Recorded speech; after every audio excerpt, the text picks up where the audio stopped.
Hi friends, welcome back to another exciting video, so sit back, relax, and let's get started.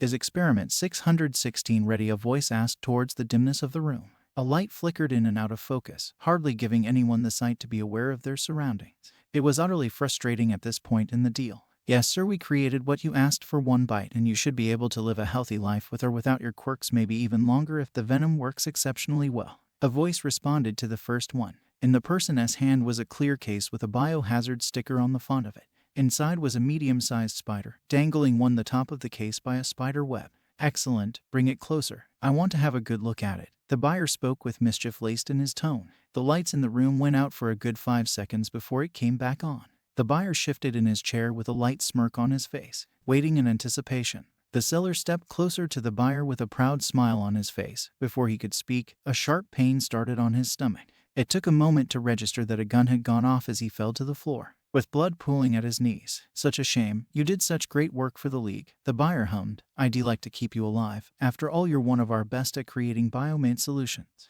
However, I am afraid that you know too much. Finish him. Immediately another gunshot was heard and a dead body was now in front of the buyer. Wordlessly, the shooter stepped over the dead body and gently picked up the clear biohazard case, intending on delivering it to the buyer. The shooter froze at the last minute upon looking closer at the case. Boss, the spider isn't in here. What do you mean, did I get ripped off? Trick, the boss questioned on anger. How dare he make me look like a fool? The air in the room became tense with unfiltered rage of madness. Waves of anger and slight despair came off from the boss. I don't think so, boss. The shooter cleared his throat and held up the empty clear case for his boss to see. There is a small hole in the case. Perhaps the spider escaped, he suggested at an attempt to calm down his boss's anger. Go find that spider, the buyer yelled in fury as he seized in his spot on a cushioned chair, with all kinds of wires attached to his body. His flesh was a murky gray with heavy bags underneath his eyes, giving off a very unhealthy look. He looked like he was running out of time. Yes sir, right away sir. The shooter bowed deeply to his boss and placed the empty case down on the floor next to the dead body. He silently got up and started to make his way out of the room.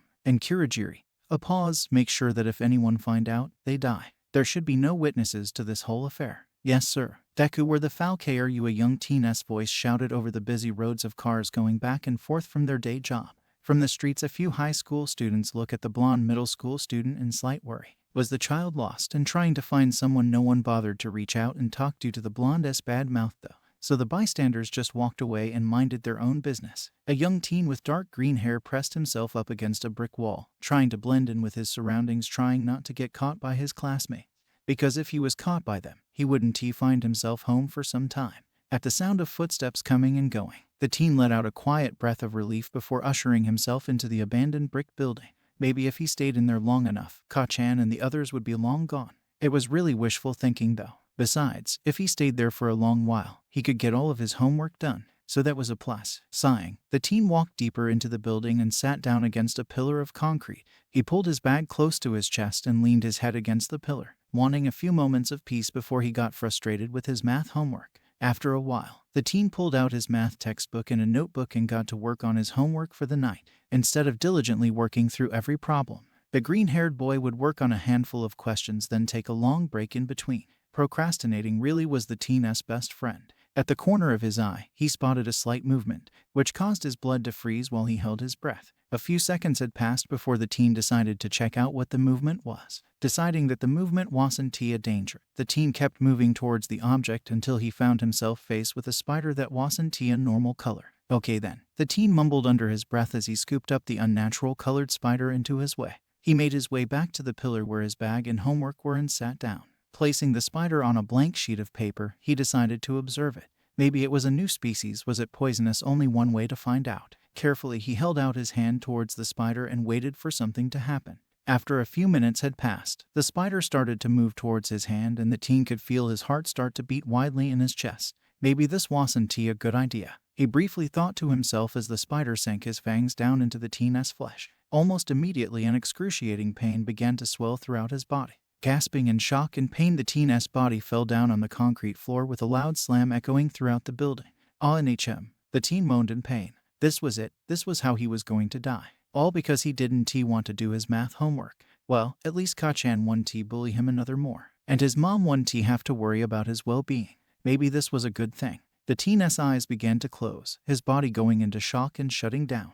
In front of him, the spider that had bit him was laying on its back dead. Tears slowly started to fall from his eyes. He didn't want to die. Not like this. Looked like Ka-chan was right though. He truly was pathetic. The first thing that he registered was a voice mumbling nonsense. In reality, it probably wasn't nonsense. But all he could hear was a light buzzing in his ears and a male voice saying something he couldn't understand. Where was he again? Did a villain attack him with the teen's thoughts full of mush and his brain unable to function due to the confusion? His body reacted on flight mode. What the foul kid? The male questioned in shock. The green-haired teen turned his head to where the voice was and stared at what seemed to be a pro hero.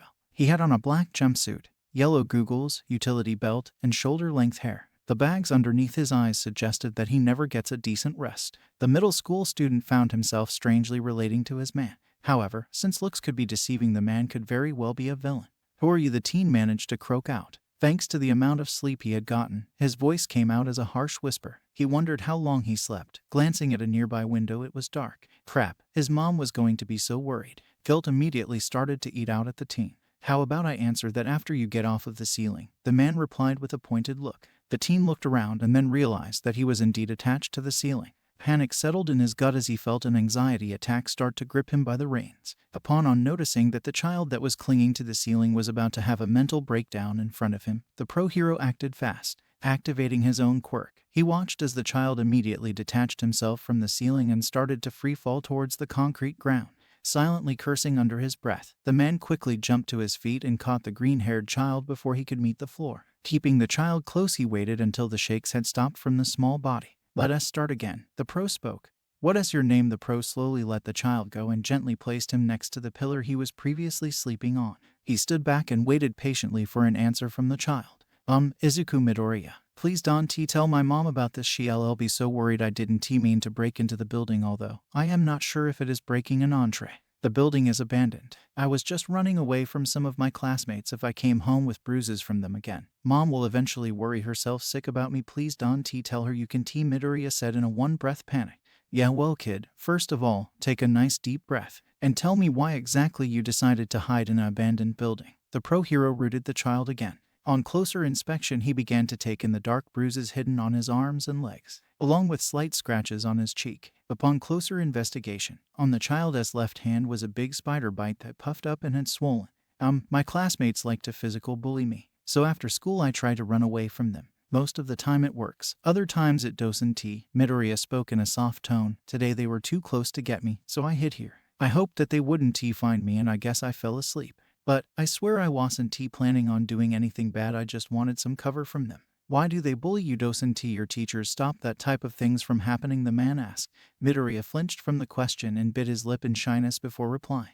The pro noticed that the shakes were coming back. This couldn't be good, he thought. I am quirkless, so no one really cares about me, Midoriya said in a sad tone. Tears started to leak from his eyes as he prepared himself from the harsh words the other was bound to give him. At least this time it would be from a stranger, right? Would that make it hurt less? Bullshit, the hero bluntly said, startling the middle school student.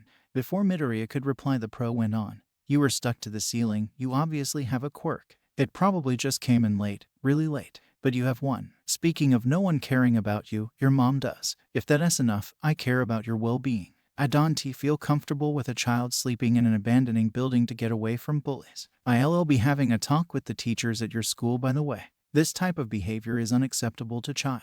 What school do you go to? The pro hero inquired in a silent rage. I have a quirk, Midoriya questioned with a smile fighting its way to his face. A burst of happiness had exploded inside of him as he let out a laugh. I have a quirk. I wonder what my quirk is. I stuck to the ceiling. Maybe some kind of sticking hands, like I can stick to anything. Mom is going to be thrilled. I wonder if this means that Ka-chan will leave me alone. Oh, I actually have a quirk. Midoriya grinned as tears started to fall from his eyes. Okay, stop with the waterworks. Yes, you have a quirk. I would suggest you go to a quirk counselor to see what exactly it is. Who is Ka-chan? He bullies you. Does he go to the same school as you? Do you in middle school, right? The pro asked, trying to get some kind of answer from the teen who was crying in joy. He sighed and rubbed his temples once he realized that he wasn't going to get an answer from the green-haired teen anytime soon. Wait, you're a pro hero, right? Can you teach me how to control my quirk? The teen suddenly whipped his head up to stare at the taller male, that grin still firmly planted on his face. Instead of the anxiety shakes, the teen seemed to be vibrating with joy in his spot on the ground. Running a hand over his face, the pro groaned. Why should I help train you? Honestly, he wanted to see what Midoriya was going to answer with. He has only known the kid for about 30 minutes, and within that time, has seen the kid nearly have a panic attack and watched as the kid seemed to be having the best day of his life. It was an interesting experience to say the least. Well, you didn't call the cops or anything. And you helped me calm down from an attack, and threatened to fire the teachers of my school. So, that has to mean you at least tolerate me, right? Midoriya smiled at his response. How would you know I haven't called the police? The walls are made out of thick concrete and layered with brick, the pro replied, wanting to see how the kid answered. To his surprise, shock had landed on the kid's face. Really, because 5 minutes ago someone walked by talking on the phone with their boss. I could hear it clearly. Something about a shipment. I thought that these walls were thin. It would make sense since the building is abandoned, Midoriya mumbled to himself. Taken back at the boy's response, the hero let out a small noise of surprise from the back of his throat. If the kid just discovered his quirk today, he wouldn't know what he could do or what his limits were. It would be very easy for his quirk to break him. Alright, I'll train you. However, I want to have a conference with your mother. Also, if you're serious about me training you, you need to be completely honest with me. Understand? Midoriya eagerly nodded his head, his body feeling powerful from the quirk that was now flowing through his veins. When do you want to have the conference? Mom is going to be so happy. I can wait for training. What are you going to teach me? Do you think I could be a hero with this quirk? At that question, the pro hero's face softened. Of course you can, Midoriya. You can be whatever you set your mind to. However, since your quirk manifested late, you'll have to have worked twice as hard as everyone else. Think you can handle it? A huge grin took up on Midoriya's face as he nodded enthusiastically. Of course I'll do anything to become a hero. It's been my dream since I was little. And you'll help. You're not joking. A slight smile brushed on the pro hero's lips. I am not joking, kid. I'll help you achieve your goal. Only if you work hard and listen though, he slightly scolded the teen. At Midoriya's nod of excitement, he nodded his head. Good. I think it's time for me to formally introduce myself. My name is Aizawa Shouta, hero name Eraserhead. And starting today, I'll be your mentor on your journey to become a hero. Look who it is, useless Deku. We couldn't find you yesterday. Where did you hide? We just wanted to talk. Is this how you treat your classmates? Didn't he know that you thought of yourself all high and mighty? Deku-chan jeered at the green-haired teen. Barely only 5 minutes on arriving to class, and the blonde was already starting problems with his classmate. Midoriya let out a sigh and bit his teeth as an attempt not to reply. Aizawa-sensei told him to not talk to his bullies so that the 1T have an opportunity to make fun of him anymore. The pro hero had said that if they didn't get a reaction from him, they would stop. Midoriya didn't believe that, but he did promise to follow along with what the pro says. What's wrong, cat? Got your tongue? Didn't realize that you were this pathetic? Have you finally gotten it in your head that you're worthless? Ka-chan sneered at the other teen. The blonde felt satisfaction on the way that the green-haired teen started shaking. It would be fun to see the damn nerd have a panic attack. Makes him look even more of a Deku than usual. Please leave me alone, Ka-chan. I don't want to talk to you. Class is about to begin. Midoriya softly spoke to his classmate. Maybe if he talked peace with his classmates, then it would be okay. He's not looking for a fight after all. Though, he never was when he opens his mouth to talk. How you think that you can talk to me like that, shitty Deku? Know your fucking place, you're an utter disgrace, the blonde shouted at his classmate. He watched as Deku sighed and slumped further into his seat. Unfortunately, that's when the teacher walked in to begin class. No matter, once school ends he will take on Deku and make sure he is reminded of his place in the world. People like him shouldn't exist. However, once school ended, the damn nerd practically shot out of his seat and dashed out of the classroom. Stunned by the sudden energy the hero wannabe had, the blonde stood in shock for a solid minute. Once he realized what the damn nerd had done, he immediately followed him in a fury of rage. Damn it, Deku, he shouted as he made a mad dash towards the green-haired teen. Once outside, the blonde spotted the Deku with an older man who looked like a very tired drug dealer. Swallowing the slight fear that suddenly bubbled up in his throat, he stormed off to where the two stood. Oi Deku, who's this? Aizawa watched as Midoriya stiffen up with his eyes going wide. So this is one of his bullies, the pro thought to himself as he watched the blonde teen's mouth curl up into a snarl. This talk is going to be interesting at least. My name is Aizawa Shouta, Midoriya's mentor. Who are you? Aizawa introduced himself while trying to keep a level head. This Fauke face has a mentor. How did you do it, Deku? Did you trick him or something? The blonde teen quipped towards his useless classmate. Maybe if he shows this hobo-looking creep that stupid Deku isn't worth his time, he'll leave him alone. People like Deku shouldn't get any hope of achieving their impossible dreams. Without a quirk, fucking shitty nerd will die 5 minutes into villain fight. It would all be pointless for Deku to step into the limelight. And no, I didn't, Ka-chan. Aizawa-sensei knows everything. He decided that he would train me so I could have a chance at being a hero. In fact, yes, a hero. Have you heard about a hero called Eraserhead? Midoriya spoke up with a smile on his face once he started talking about his mentor. Did it ever occur to you that this shady-looking Ashal is just messing with you, given you hope only to crush it down? You got some nerve thinking that you could ever surpass me. Fuking Deku Bakugo watched as the shitty nerd slowly lost the smile on his face. Internally, the blonde was cheering. That should get it into his tiny-ass brain. I am guessing that was a yes, Aizawa sighed, watching how the blonde teen was widely smirking at his student. He could practically see the ego surrounding the child. Sorry to burst your bubble, but I am not lying.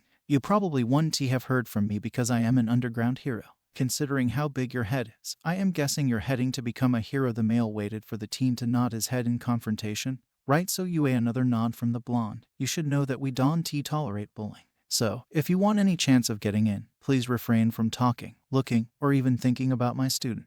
Got it. Who the fuck are you? You ain't my mom. Bakugo bit back at the shaggy adult male. Inside his mind, the blonde was seething. Who did this idiot think he was? He might have Deku wrapped around his finger, but not him. He was smarter than to trust shady people like the one in front of him. Not only am I a pro hero, I am a teacher at UA. Continue with your unwelcome attitude, and I'll make sure you won't get in. Aizawa spoke in a dangerous but protective tone. The hero watched as the blonde flinched as a response. In all honesty, he couldn't did anything. The kid's record was probably clean and no one would be able to prove anything. But seeing the kid flinch probably gave the man more pleasure than it should. Fuck that you can do shit, fuck off, the blonde shouted at the two before storming off in a fueled rage. The duo watched as the young teen walked swiftly away and turned the corner onto a side road. I am sorry about that, Aizawa-sensei. Ka-chan, he asked, just like sometimes. I am sure he doesn't mean anything bad. That's just how he was raised. Midoriya spoke quickly, trying to make excuses for the blonde's behavior, hoping that his mentor wouldn't take drastic measures towards his childhood friend.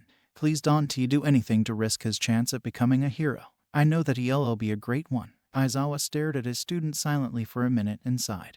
You have a heart of gold. You know that kid. I won't do anything since you have so much faith in him. However, if he gets into UA and if he gets into my class, I'll do whatever I feel fit to him. Got it, problem child? My classroom, my rules. I won't let you or anyone else be in danger because of that kid's reckless movements. Ah, okay. Thank you, Aizawa-sensei. I promise you won't regret it. Midoriya beamed at the underground hero.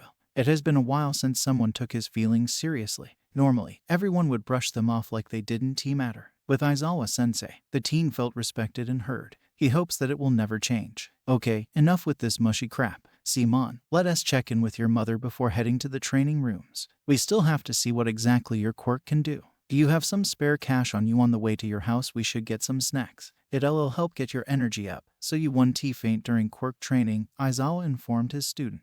Midoriya laughed at how serious his mentor was. I guess yours and Mom's talk went well. The green-haired teen smiled at how his teacher's eyes sharpened. When Aizawa-sensei walked him back to his house, his mom had a long talk with the hero. He could only imagine what the two talked about. Midoriya, I am only going to say this once, so listen carefully. Your mother is the most terrifying person I have ever met in my entire life. Aizawa spoke with wide eyes and a dead serious tone. At his student's laughter, he continued, I am very serious. I do not want to get on her bad side. So let us get something in your stomach and check in with your mother. The teen couldn't stop laughing all the way there. The training area was a wide open space with a few pillars around. The ground was hard dirt and a few cracks of concrete within it.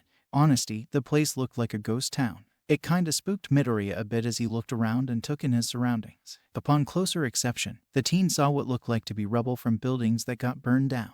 Only the bottom part of the building was still around. Aizawa-sensei, what is this place? Midoriya asked timidly. While he knew it was a training area, the place seemed to reek of devastation. It left the teen with some bone-chilling thoughts that quickly become unsettling. Maybe he was just overreacting like usual, but it was definitely hard to believe that this place was built for training. And as continued to look over at the area, his intuition became more and more solid, with a gut feeling that something wasn't right. Aizawa sighed and squinted as he looked around the area as well, as if trying to recall something. It used to be a very small town. However, there was a really bad villain attack, and with the villain having a fire quirk, and the town being far away from the nearest fire station, well, you can guess to what had happened here. Luckily, only a few were injured, and even less had died from the attack. Since the attack was so traumatizing, the people who lived in the town decided to give this area of land to the heroes, to do whatever they wanted with. Only few know of this place, and since then, it's been used as a training ground. The teacher explained. He watched as his student looked around sadly.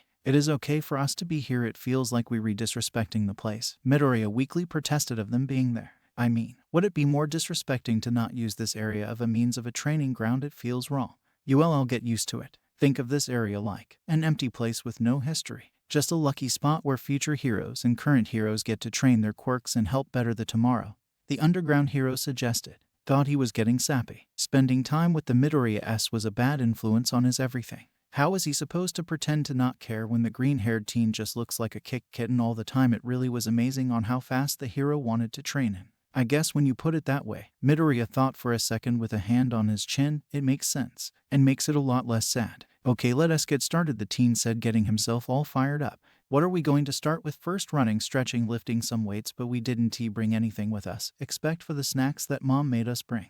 Maybe some defensive techniques. None of that today. We need to see what exactly your quirk is. You stuck to the ceiling of an abandoned building. My guess is that's not all you can do. I want to test some things out if that's okay with you, Aizawa explained to the teen. If his theory was right, then everything would be a whole lot easier, and they could get progress done faster, along with some other things that he had planned for his student.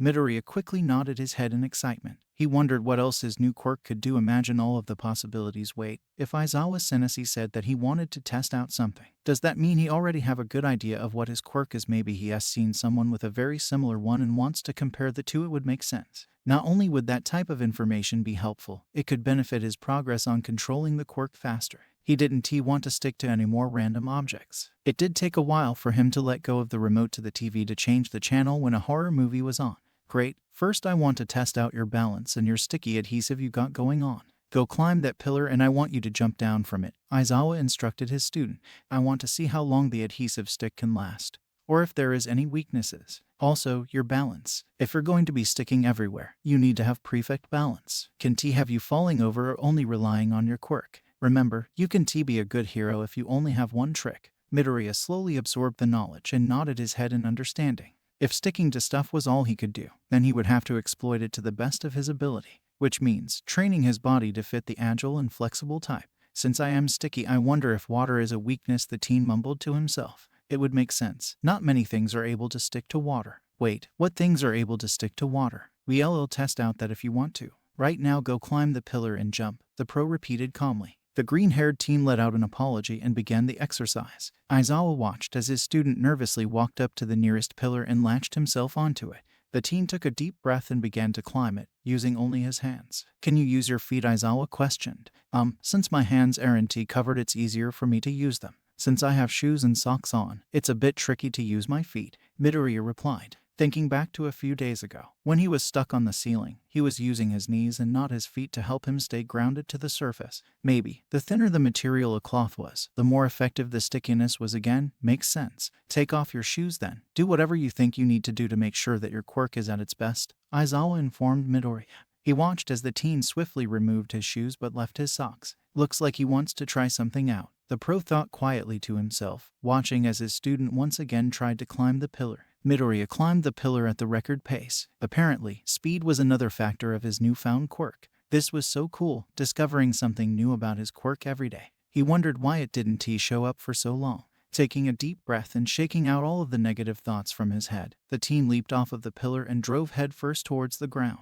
Both Aizawa and Midoriya were planning for the teen to face plummet down onto the hard soil. However, a few inches before touching the ground, Midoriya flipped his body and landed on his feet. What the fuck just happened? Aizawa blurted out before he could stop himself. The teen had angled his legs in a way that seemed like he was doing stuff like this his whole life. One leg was stretched out, the other barely touching the ground, with his left hand on the ground flat, his right up in the air straight. Wow, that was a rush. Did you see that, Aizawa-sensei? That was so awesome, so cool. I can't believe I did that. How did I do that? It was like my body moved on its own. Maybe another part of my quirk, we were practicing balance. Something to do with that. Either way, I can't believe I did something like that.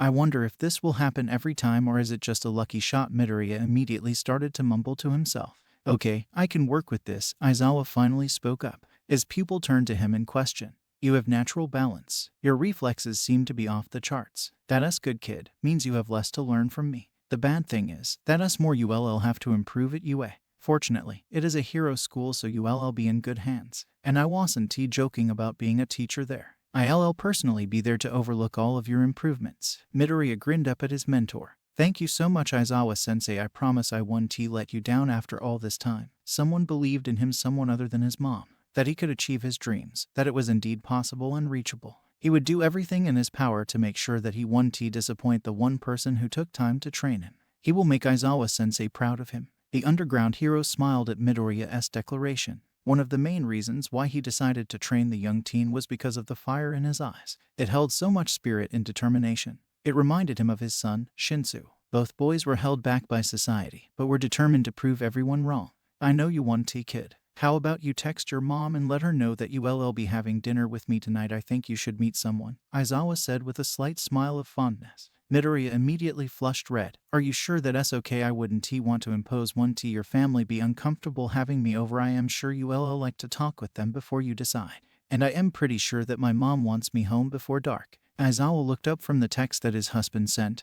They already know about you. My husband really wants to meet you. Better do it now before the entrance exams. And I want my son to meet you. I think you two would get along nice. Besides, it's a weekend. I am sure your mom won't say no. The pro shrugged as if the idea itself was no big deal. Aizawa figured that having Midoriya meet his family was only logical, considering he meet Midoriya's mother. Hazashi will be very excited too. Shinsu, he'll have to get used to the green-haired teen. Well okay then. I guess I'll go call my mom, Midoriya weakly said, walking over to his bag where his phone was. He couldn't exactly refuse his mentor this, and he guessed that meeting his mentor's family was required. It just felt awkward altogether. His social skills were not up to date, but he guessed that if no one yelled or fought, it'll be okay. As Midoriya called his mom in hushed whispers, Aizawa narrowed his eyes on a scrap on the boy's arm. It looked like it was healing itself. That was another thing to look about. His original thought about the teen's quirk vanished and a new one took its place. He'll have to do some more digging. The walk to Aizawa's home was a short one. Apparently he thought of this beforehand and decided to train somewhere that was close to his house. Midoriya was nervously twiddling his fingers together as he thought about the worst possible situations that could happen while at his mentor's house. They could hate him, or feed him poison, and immediately kick him out after one look. The thoughts only went darker from there. None of them were good. Relax, kid. Even if they don't, by some miracle, like you, they have to at least tolerate you. I am training you, and nothing they say can stop that. As long as you're being yourself, I don't see anything bad happen, Aizawa said in hopes to calm down his student's mind. The poor kid was thinking too hard that someone walking by could practically read what was going on inside his mind. Midoriya laughed awkwardly. Sorry, Aizawa-sensei, I didn't mean it like that. I am just not great at making first impressions. I am sure your family is nice and stuff. I just need to get over myself. I am still having trouble believing that not everyone I meet is going to hit me in 5 minutes. The underground hero just hummed, filing that away for later. Well, as long as you're aware of how your words sound. As for them being nice, find out yourself, he spoke, stopping in front of a house that laid on the edge of the block. The house was fairly large, with a red roof and light yellow walls. It looked normal. Honestly, the teen wasn't sure what he was expecting. But, seeing a normal house that his teacher lived in, it kinda made him feel at ease. Just a little. Aizawa made the first move and walked to the door and pulled out a key which was attached to a cat keychain.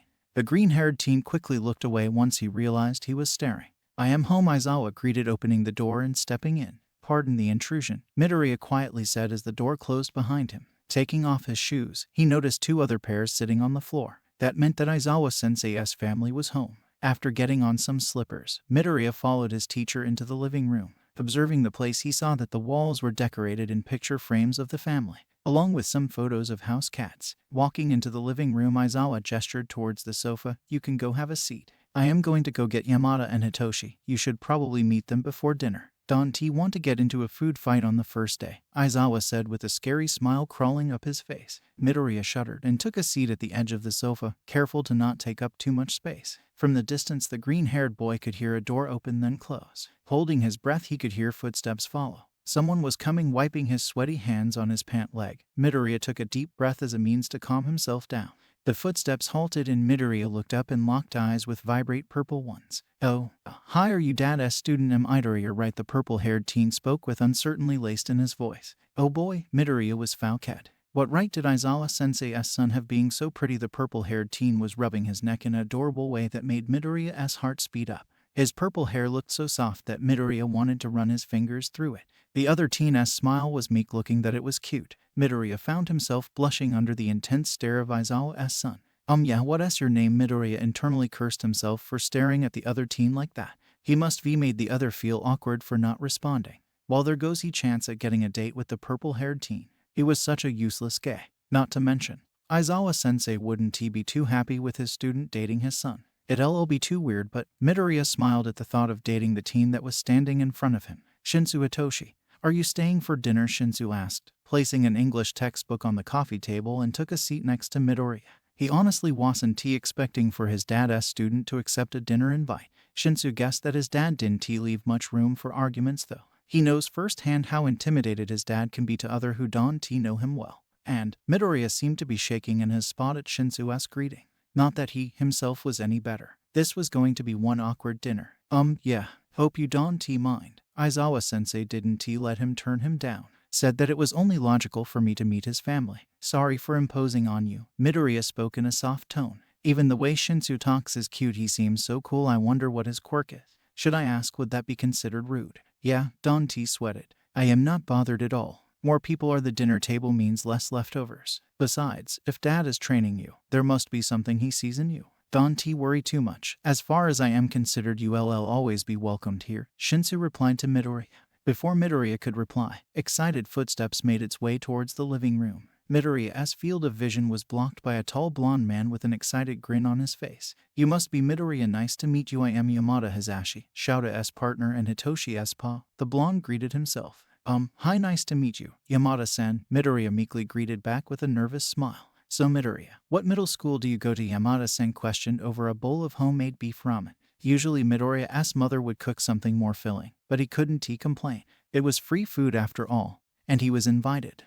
Older at junior high. At SNOK school. Midoriya shrugged, not really wanting to talk about school. He didn't want to seem rude, but school wasn't exactly a fun experience. It never was, and talking about over dinner for a first meeting was not ideal. Do you have any friends? Yamada-san tried again, wanting his husband's student to speak more. Small talk was absolutely hell, but if he could give small talk to the same man for 3 years and marry him a year about graduation, he could make this green-haired teen talk. No, chopsticks clattered against a nearby empty bowl of ramen. You don't have any friends? Shinsu visibly winced at how rude that sounded as Midoriya jolted from his seat. Aizawa didn't say anything as he silently watched the interaction between his son and his pupil. Sorry, I didn't mean it that way. It's just that popularity is now based on quirks, right? From what Dad says, your quirk sounds great, so, why don't you have nay friends? Midoriya lightly cleared his throat and took a breath before replying. Well, mine came in late. Like really late, so everyone thought I was quirkless. Even when I got my quirk, I decided not to tell anyone. It wouldn't matter if people tried to be my friend based on my quirk. I already send their true colors. Midoriya shrugged sadly. Shinsu felt his heart clench as Midoriya frowned. I'll be your friend. I don't care about your quirk. I'll be your friend as long as you don't care about mine. Stupid. Shinsu felt himself heat up at the intense gaze from both his fathers. What was he thinking, getting too carried away? But the happiness he felt from Midoriya's smile gave him goosebumps that made him feel fuzzy inside. Really, why, you're not joking? Midoriya's voice wavered from so much emotion building up. Even with Shinsu's dad's watching the two like a soap opera, he couldn't help but feel relieved that he could make a friend. After everyone that has happened, it was that last thing that he expected. Yeah, about my quirk, it is called brainwashing. I can control people when they respond to me, Shinsu bashfully said. Right now, everything seemed fake. Midoriya would say how villainous his was and leave, never talking to him or his dad ever again. But that didn't sound like Midoriya at all. Did it? Only an hour on meeting the other teen and Shinsu could swear he knows his dad's student like the back of his hand. Why was he so comfortable around the green-haired boy? Wow, that is so cool. How many people can you brainwash at a time? Can you really get anyone to do anything? That is such a useful quirk. You can stop hostage situations with just your voice, or suicide too. How long can you keep someone under your control? Will they act normal but be brainwashed? Will they remember it? Are there any backlashes from using your quirk too often or too fast? Can you brainwash yourself? Midoriya breathed out the questions faster than he can blink. The two adults at the table looked at each other and shared a smile. The two teenagers would get along just fine. Shinsu, on the other hand, looked overwhelmed. Well, maybe we can test all that out some other time. He didn't expect this type of energy from the smaller teen. It was almost too much. Still, having someone treat him like an equal was relaxing. He could see why his dad chose to train Midoriya. He was a heart of gold. Sorry about that. I get excited about quirks and what they can do. I have a bunch of notebooks I've written in about different heroes and their quirks. I can bring them over and we can look at them if you want, Midoriya sheepishly said before going back into excitement mode. Shinsu blushed faintly at how adorable Midoriya looked at that moment. Yeah, sure. Anytime. As everyone finished their dinner and said their goodbye, a thought ran through Aizawa's head as he walked Midoriya home. This problem child is going to be my son-in-law someday, isn't he? Mom, I am home, Midoriya called out in a greeting as he kicked his shoes and off and walked deeper inside of his house looking for his mom. Between all of the shifts that his mom takes to put food on the table, he doesn't really see her that much. Stepping quietly into her room, Midoriya smiled softly at the sight of his mom deep asleep from another hard day at work. Silently closing the bedroom door, he headed to his own bedroom to begin the homework for that day. The green-hired teen was halted by a knocking on the door. Wondering who it could be, Midoriya quickly answered the door to not wake up his mom. The moment he opened the door, however, he quickly closed it on the person who was on the other side of it. Damn you, Deku, open this fucking door, Ka-chan yelled before pounding on the door. How dare that fucker close the door on him, and after he went through the trouble of waiting until the damn brat got home in order to not bother Auntie. Quickly, Midoriya opened the door and pushed the blonde out of the way and closed his front door behind him. Oh sorry, Ka-chan, Midoriya said when he realized that he pushed the taller teen onto the floor. I am still not used to keeping it under control, he said bashfully. Keeping what under control, you made up quirk? No one's going to believe you. Everyone will think you're a liar. And after the word gets around to that shady-looking guy that you follow like a lost puppy, he'll leave you too. The blonde teen glared harshly at the other teen. You got it wrong, Ka-chan, I am not faking anything. My quirk, it just came in late. Aizawa-sensei was there when I got it, he'll tell you, Midoriya spoke with determination in his eyes. The green-haired boy looked at his childhood friend with worry. If this got out, then the bullying will get much worse. Like hell, I am going to talk to that shady-ass druggie. Go to hell, I am going to be the first one to go to UA, and no one is going to stop me just because you have helped Dosen T fucking mean anything. You'll never get it just because you got some weak-ass quirk isn't T go and change anything. You'll always be a useless Deku. Bakugo spoke with venom. That's not true. Even if I don't get into UA, I won't be useless. I'll find another way to become a hero. I won't give up, Ka-chan, so just watch me, Midoriya said with a shaky breath. In that moment his whole body felt off, like he was out of it, finally standing up to his childhood for no childhood bully. This was an out-of-body experience. It felt weird, but powerful all the same. Whatever, fucking nerd. I'll beat you with my own hands if that happens. I won't be seeing you at UA. So just give up already. At best, you'll fail out of it, the blonde said, shoving his hands into his pockets. Fuck off, he mumbled in a scratchy voice. Midoriya smiled sadly at the retreating figure. You've been beating me since we were kids, Ka-chan. I've always gotten back up though. You won't be able to stop me anymore. I am not afraid anymore. Not when I have people believing in me. I am sorry, Ka-chan, the green-haired teen whispered into the air. Izuku, honey, when did you get home? Inko asked her son as he stepped back into the house after that rough encounter with Bakugo. Inko watched as her son took off his shoes and made a beeline to her before giving the older Midoriya a hug. Inko smiled in the teen and returned the hug. Are you okay? Sorry for waking you up. I wanted you to sleep for a while longer, Midoriya mumbled as he hugged his mom tight, wanting someone to ground him from the busy and emotional stressful day he had. It's no big deal. I only took a small nap, set an alarm and everything. Want something to drink? Go have a seat and I'll join you, Inko said, gently pushing her son towards the sofa. You can pick out what we should watch as we talk about your day. The older Midoriya watched as her son nodded and slowly walked over to the sofa with the TV remote in hand. Inko smiled to herself. It looked like her son had a very busy day. She wondered how dinner with his mentor went. Midoriya mumbled out an almost silent thanks as his mom handed him a cup of tea. The two sat on silence for a while. Both kept their eyes on the news and drank their tea. A few minutes of this, Midoriya cleared his throat and shifted his body towards his mom, his palms sweating from anxiety and nervousness. The teen closed his eyes and slowly took a deep breath in. I think I have a crush on Aizawa-sensei's son, he blurted out with wide eyes. Inko blinked and started laughing.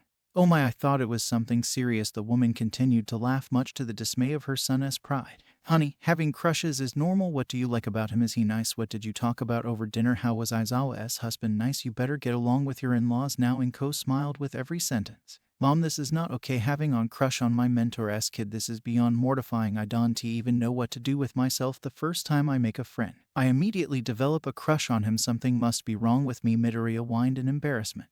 Now Izuku, Inko started with sharp eyes and a no longer smiling face. There is absolutely nothing wrong with you. You can like whoever you like. It's something you can control. Good people know this by heart. Don't ever say that about yourself. Do you understand? Inko said, catching her son's eye. Midoriya nodded but didn't speak. Inko sighed and carted her fingers through her son's thick curly hair. Tell me about him. The boy you like, what is he like? Midoriya sighed but gave his mom a small smile. Well, he is funny and cool. He does this thing with his hand, where he puts his hand on his neck and it's adorable. He scrunches his nose up when he's thinking about something.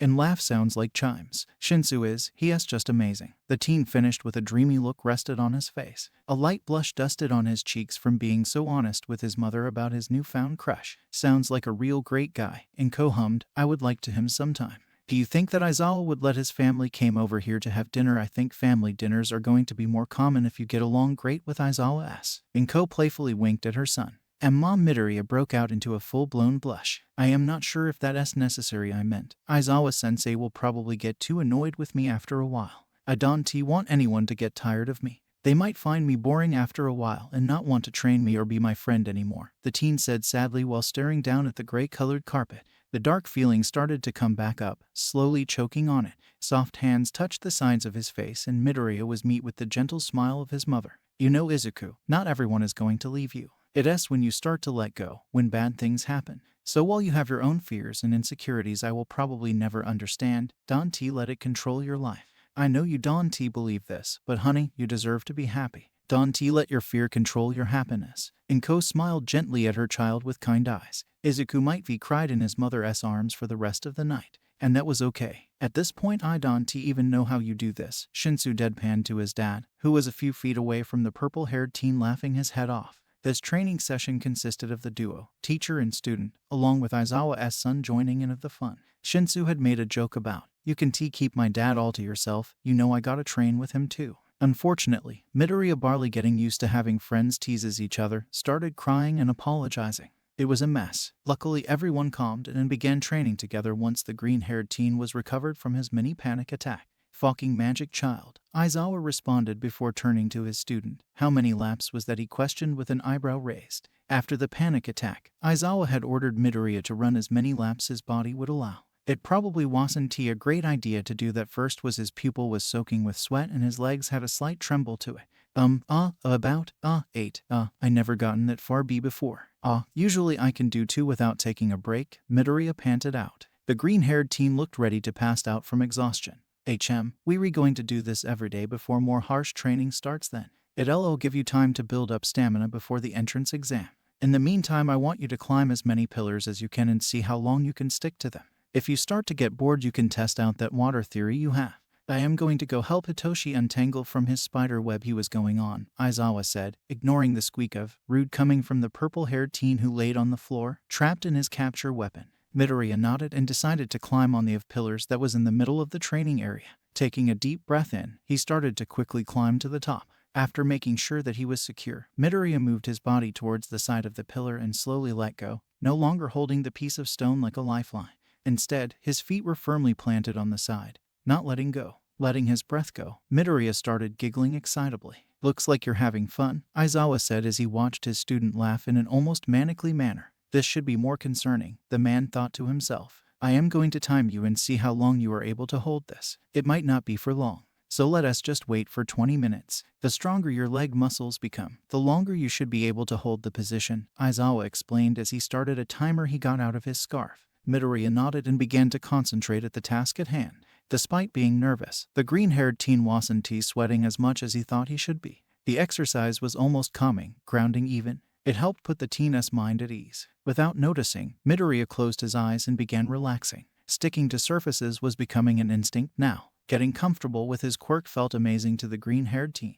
Once Shinsu was detangled from his capture weapon, he quickly looked over at his friend and noticed that Midoriya seemed to be relaxed. Walking over to where his father took, the purple-haired teen tapped his dad's shoulder. Is he supposed to be that relaxed during a training session? He questioned the male. Aizawa watched as Midoriya seemed to be caught up in his own world, focusing on the feeling on his quirk working. Should be fine, he wasn't had his quirk for a while. Remember, he barely got it a few months ago. Can T expect someone who is timid like Midoriya to get used to this kind of quirk quick? The pro shrugged in dismal. Are you insulting your student? Didn't he know you were that kind of guy? I hope you don't talk that way about me when I am not around. Shinsu fake gasped.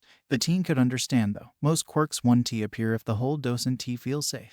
To have a quirk show up in protection seemed nerve-wracking. The hero chuckled in amusement. Don't worry Hitoshi, I won't insult your boyfriend with you in the room. I'll do it behind your back. Aizawa basked in the way his son turned red and ducked away from looking him in the eyes. We re not dating, Shinsu shouted in embarrassment. Dad, we re just friends. The teen's face felt hot as he looked away from his dad and kept his eyes on the ground. He came here to get some training in, not talk about his love life. Yeah, that's what they all say. Aizawa sighed as he shook his head. How about you go get your boyfriend and we can take a lunch break? Training without breaks can be very harmful, the pro said, ruffling his son's hair in fondness. Dad, Shinsu whined but did as he dad said to. Walking up to the other teen, Shinsu wondered how he was going to get Midoriya out of the zone he was currently in.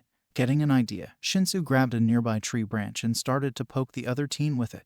After a poke reached the green-haired teen's neck, Midoriya jumped from his spot and released his grip on the pillar. Fully preparing to catch the teen, Shinsu spread his legs out and positioned himself under the other teen with his arms out. What he was not expecting was for Midoriya to twist his body in midair and sew white strings to come out of his wrists.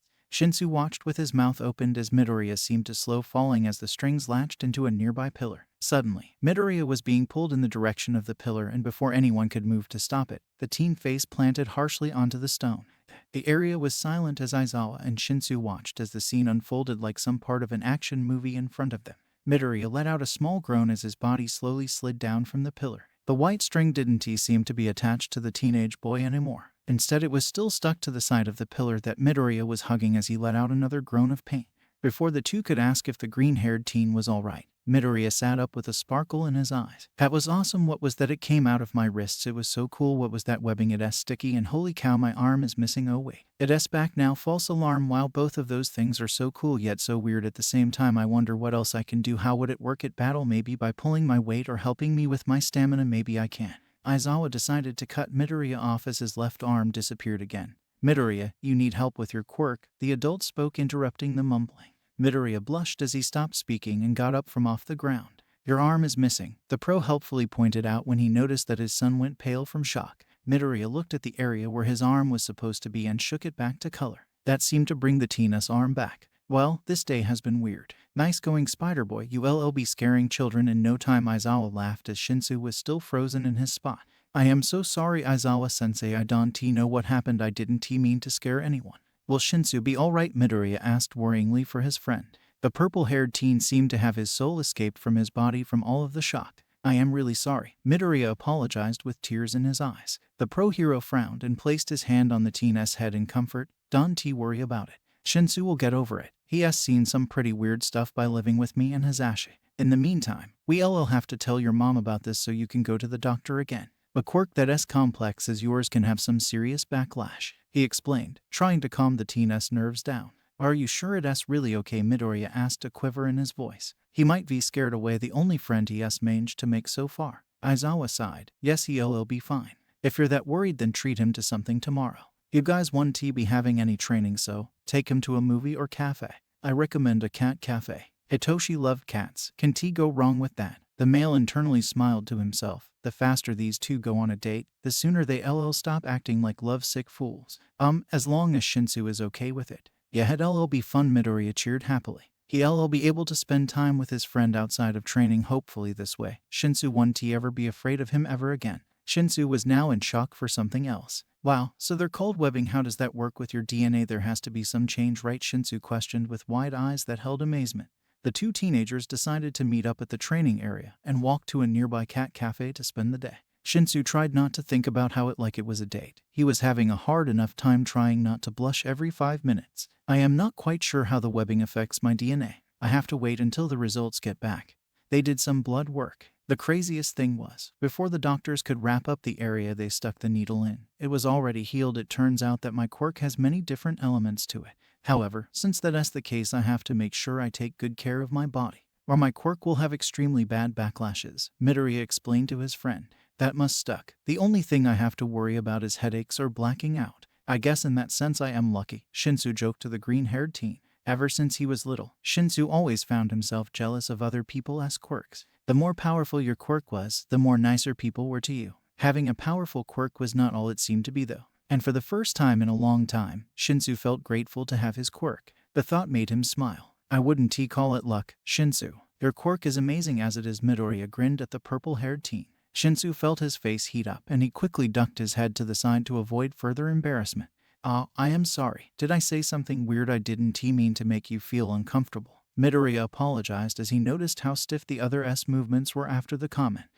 No, it wasn't weird, just still not used to people liking my quirk, Shinsu stammered out, not wanting his friend to feel that way. Midoriya could probably ever make him feel uncomfortable. expect for when the webbing first came out of the teen's body. Shinsu was extremely uncomfortable for a while after seeing that.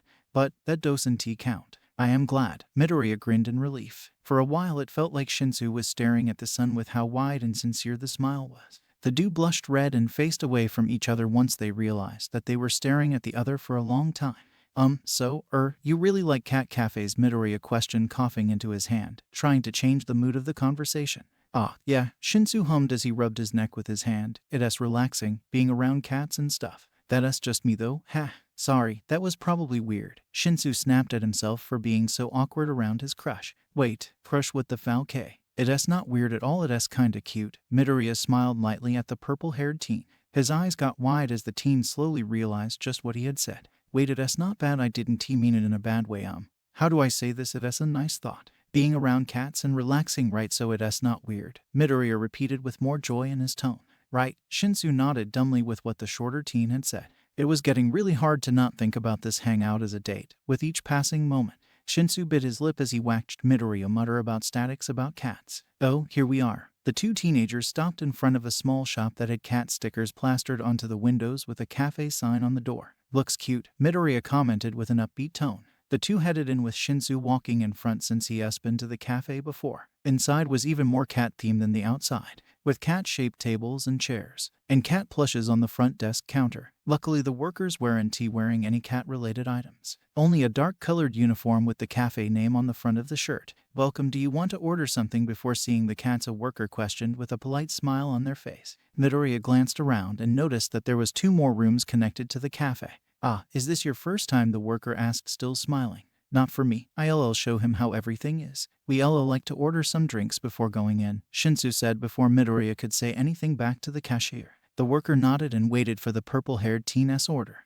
We'll both have chai tea, iced please. And can we get 1 hour in the cat room? Of course, you can pay on your way out. Please show your friend how to enter the cat room and I'll have your drinks out in a bit, the worker cheerfully said, leaving the two to their own devices. Midoriya wordlessly began following his friend to one of the rooms that he saw before. So just take your shoes off and put on some hand sanitizer. Sorry, I would be gotten something to snack on, but they won't let you in with food. Only drinks, Shinsu explained to his friend. Oh no, that's okay, I don't mind at all, we can get something to eat when we're done. Midoriya smiled as he followed Shinsu's instructions. After putting his shoes in a cubicle next to Shinsu's, the green-haired teen followed his friend inside the cat room. Midoriya almost immediately saw how Shinsu's whole face lit up with masked happiness. The teen didn't know when he got good at reading the other's mood, but it gave him a warm feeling inside because he was able to do so. Shinsu took a seat on a beanbag chair with Midoriya taking a next on the floor next to him. You can have an actual seat, Shinsu said to the green-haired teen with an eyebrow raised. Midoriya smiled nervously. I want to be next to you too. Shinsu's face bloomed in red and he buried his face into a cat's fur, mumbling, do whatever you want. Midoriya did so happily, while trying to distract himself from the ringing in his ears due to embarrassment. A few minutes of playing with the cats. Their drinks came and the cafe worker left with a smile on their face once again. I can see why you like this place, Midoriya said as he let himself fall down onto his back on the floor. It's nice. He smiled peacefully with his eyes closed. Shinsu watched as the teen breathed in quietly before exhaling. He looked so peaceful, Shinsu thought to himself as he held himself back from stroking his cheek. In that moment, with his heart pounding, Shinsu realized just how beautiful Midoriya Izuku was. Blushing, Shinsu stood up. It's time to go, he said a little bit too loud for the both of them. Already, that was fast, Midoriya commented. Sorry if I fell asleep, we should come again soon, though you were right, a cat cafe is really relaxing, while in reality, they had about 10 more minutes left, but Shinsu didn't think he could handle being alone with Midoriya without weird thoughts coming to mind. Yeah, we should. Maybe after the UA exam, we still have a lot of training to do before then. We're lucky that Dad gave us this day to relax, Shinsu replied with a tight smile on his face. The two paid and said their goodbye to the worker as they left the cat cafe. Smiling, Midoriya spoke up. Should we get something to eat? After all, the duo were making their way to the train station where lots of fast food places were at. The thought of eating alone with Midoriya nearly gave Shinsu a heart attack. He wasn't ready for that. My dad is cooking something tonight, so I can tea. It's usually my pa that cooks, so when my dad does, it's like a treat. Sorry. Maybe next time. Shinsu tried not to think about how Midoriya's frown upsetted his heart. It almost wanted to make him change his mind. Almost. I see, it's okay. There's next time. I guess I'll see you tomorrow for training, Midoriya asked with an almost hopeful tone to the question. Not trusting himself to say anything other than a love deceleration, Shinsu just nodded his head. The green-haired teen beamed at his friend. Great, I'll make sure to bring those snacks you like. See you tomorrow then. Shinsu watched as Midoriya left on the train and stood still for a few moments. I should have gotten his number. He cursed himself for being stupid. What was that? Stop acting so creepy. Midoriya is just your friend. You guys will never be anything more than friends, he scolded himself. But what if we could be more? Shinsu whispered to himself. The thought brought a smile to his face as he called his dad to pick him up. Oh hey Shinsu, guess we got here at the same time. Midoriya waved at the purple-haired teen with a smile on his face. After his mom wished him good luck on the entrance exam, Midoriya headed out to the hero school, running to make sure that his dreams were still attainable. Once nearing the gates of UA, the teen broke out into a grin as he saw his friend already entering the school's gate. Oh yeah, my parents didn't want me to go with them. Said that if anyone saw us together so early in the day, people will think that they helping me pass the exam. Shinsu spoke, rubbing his neck. Did you want to sit next to each other at the opening ceremony? We have to, of course. Actually, it'll probably be better if we sit next to each other, so we distract one another. We can meet up after though. Okay, let us meet at the gate. Shinsu word vomited as his head felt dizzy with each sentence. After realizing that he probably talked way too much, Shinsu quickly dashed off to the auditorium, not looking back in order to save his pride. Midoriya, on the other hand, blinked at his friend's antics. Feeling down, Midoriya slowly walked into UA with a heavy feeling in his chest. Did he mess up somehow? He thought that they were getting along great. Maybe Shinsu figured out his true feelings. Oh no. This is bad, Midoriya thought to himself as he tripped over feet. Well, this is how I am going to die then. Sorry, Mom. Suddenly though, Midoriya found himself floating in the air. What the falke, he whispered under his breath. He was only a few inches in the air, but that didn't stop his anxiety from rising. Sorry, I used my quirk on you without asking, a female voice apologized. Midoriya felt a pat on his back and he was back on his feet again. Taking a deep breath to ground himself, he closed his eyes as he counted to 3 and slowly exhaled as he opened his eyes. The female was a teen his age, another student trying out for the exam. She had short brown hair but big brown eyes. I thought it would be unlucky to fall before taking an important exam. She smiled. Anyways, I'll see you inside then. Midoriya kept his mouth shut as he watched her disappear into the building. That was a head rush, he thought as he slowly began walking. He didn't want to trip again. Catching the eye of Ka-chan, Midoriya quickened his pace and practically ran inside the building. Trying to find a seat turned out to be a challenge, as it seemed that most of Japan was cramped in the large auditorium. However, the teen found a seat next to a different blonde and a kid that seemed really uptight for some reason. Sighing, Midoriya sat up in his seat and focused his attention on President Mike, who was explaining the rules and such. The green-haired teen wondered where Shinsu was. Okay, retract. Maybe Midoriya should have been paying attention during the opening ceremony. Thanks to him not listening, he was dodging robots left and right, destroying some while letting others being destroyed by different students. Was there a limit to how much you can take down or how much power to use? Either way, Midoriya was beginning to feel lightheaded.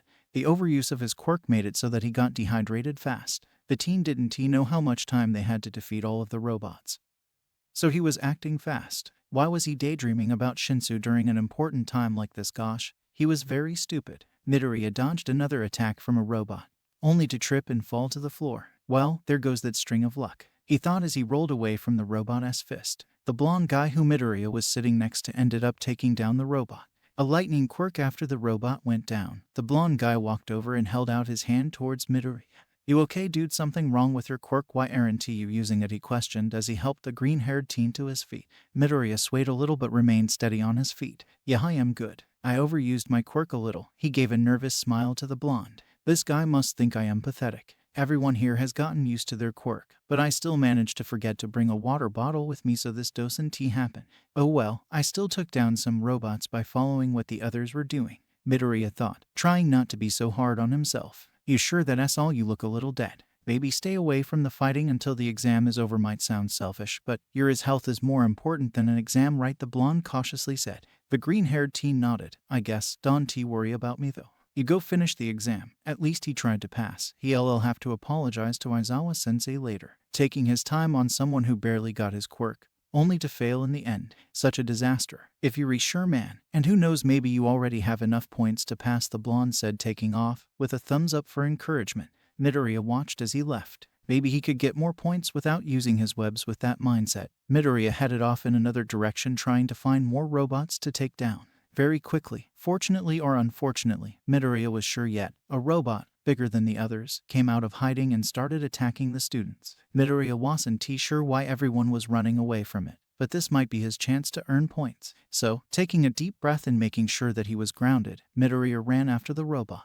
A cry of help stopped him dead at his tracks though, where underneath a pile of debris, Midoriya spotted the girl who had helped him earlier on in the day. Without noticing, his feet raced against the robot and dove to save the girl. "Hey, are you alright? What happened?" Midoriya immediately questioned. The brown-haired girl looked up with wide teary eyes and let out a sob of relief. "Can you lift the debris? My foot is stuck and I can't move to use my quirk." Nodding, Midoriya quickly moved and squatted into a lifting position and slowly began lifting the large pieces of debris from the girl's foot. Once the girl was out, Midoriya dropped the debris and went over to make sure the girl was okay. "Are you okay now? Can you move?" Midoriya questioned in panic as the huge robot began making its move to where the two were. The girl shook her head and looked down in shame. If she couldn't move, well, he wasn't in any condition to pick her up and run away. In the distance, he could hear President Mike's voice saying that they had under 2 minutes left. Taking a deep breath, Midoriya made a mad dash towards the robot. Ignoring the cries of the girl, he used all the energy he had left to jump and aim a fist at the robot. Hopefully this will be enough to knock the robot out. Even if he didn't get enough points to pass the exam, at least he got to save one person. It was more than he deserved, honestly. Taking a swing at the robot, Midoriya shifted all of his weight to it and managed to knock the robot down.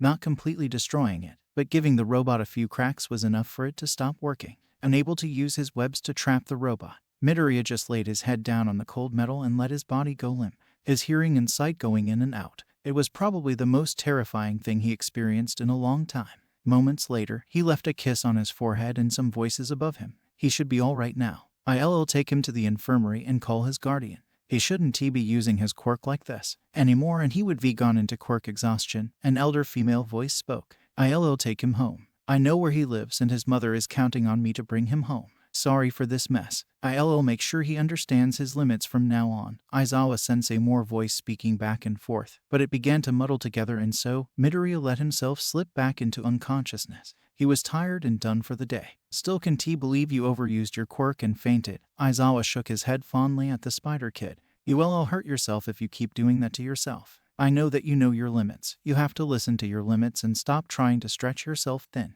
If you can become a hero if you're dead," the man scolded the teen. After the exam had ended, Aizawa was forced to bring his student to the infirmary until he woke up. Recovery girl said that once Midoriya was feeling better, Aizawa could take him home. With his patience already thin, it was a good thing that Midoriya woke up so fast. Midoriya bowed his head in shame. Once he had woken up from his mini coma, Aizawa wasted no time in telling him off. He deserved every second of it too. What kind of hero spaces out during an important announcement? "I am sorry, sir. I had a lot on my mind. I guess I didn't realize how deep in my thoughts I was until it was too late. My body just moved on its own." The teen lied in the infirmary bed feeling drained. His limbs felt heavy and all he wanted was to go back to sleep. Aizawa-sensei was sitting on a chair next to the bed with an unimpressed look on his face. Aizawa's eyes widened momentarily at those words but quickly replaced his shock with a poker face. "What was on your mind then? What was so important that you nearly blew your chance at attending UA? I thought this was your dream school." Midoriya. Did that dream change? The pro hero crossed his arms waiting for an answer. Although he already suspected what the answer would be. "I've been dealing with feelings. I know you don't want anything to affect my performance, but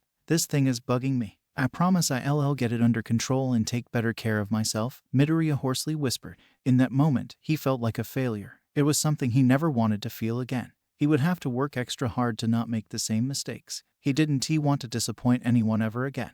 The pro sighed and handed the green-haired teen a cold water bottle. "Well, as long as it doesn't happen again, make sure it get your emotions under control. It's okay to feel human, you are one after all. Don't forget that." The two sat in silence for a while until Aizawa's phone beeped. "Okay kid, Hazashi is here. Let us go," he spoke, shoving his phone back in his pocket. "What do you mean?" Midoriya questioned as his mentor helped him sit up on the bed. Outside, the windows showed that the sun was starting to set. Colors of red, orange, and yellow filled the sky. Midoriya felt every part of his body ache from exhaustion and overuse. "I am taking you home. Your mom is still at work, so it's my job to make sure you're safe. She should be back by the time we arrive at your apartment," Aizawa informed the teen. He helped Midoriya out of bed and waited at the teen's side as he put on his shoes. "Ready? I am not carrying you." Midoriya nodded and slowly got up. Once he was sure that the teen could walk without any heavy difficulties, Aizawa lead him out of the infirmary and out of the school. Outside near the gates a car was waiting with Shinsu standing next to it, a worried expression on his face. The moment that the purple-haired teen locks eyes with his friend, a feeling of relief washes over him and Shinsu all but practicality runs over to where Midoriya is limping. Izuku, the taller teen, gasped as he pulled the other into a tight hug. "I am glad you're okay." Aizawa let out an awkward cough when the hug lasted more than 5 minutes. Sorry about that," Shinsu stuttered as he released the boy. I didn't mean to make you uncomfortable. Sorry, don't do that again. Had me really worried there for a minute." The teen nervously laughed. "Right, must be been a long minute." Aizawa teased his son. "Anyways, we should get going. Midoriya's mom is probably already home now." The pro continued before his son could butt in. The two shared a look and Shinsu looked away from embarrassment. A soft blush rested on his face. "Sorry for worrying you guys. I want to do it again." Midoriya softly spoke with his head down. Guilt swarmed in his stomach. It seemed like he couldn't do anything right. "Don't worry about it. Worry about me, kid. Your mother is going to skin me alive. Let us not make her wait anymore. Come on." Aizawa ushered the kids into the car and got himself in the passenger seat. The tired man looked at his husband. "Inko is going to kill me," he said with a straight face. Hizashi laughed at his husband's antics and pulled out of the school entryway and started driving away. "She's not going to do anything. You have nothing to worry about, but we should bring a peace offering just in case." The blonde smiled. In the back the two teens kept quiet, trying not to look at one another. Hizashi glanced at the rear-view mirror inside. "Those two are like love-sick puppies," he said cheerfully. Aizawa groaned in response. "Izuku, I am so glad you're okay. You didn't get too hurt, did you?" Inko cried on her son's shoulder. After getting a call from Yue saying her son was in the infirmary due to overuse of his quirk, she almost ran out of her job to go check on him. Luckily, Aizawa quickly took a hold of things and managed to convince her to stay at work.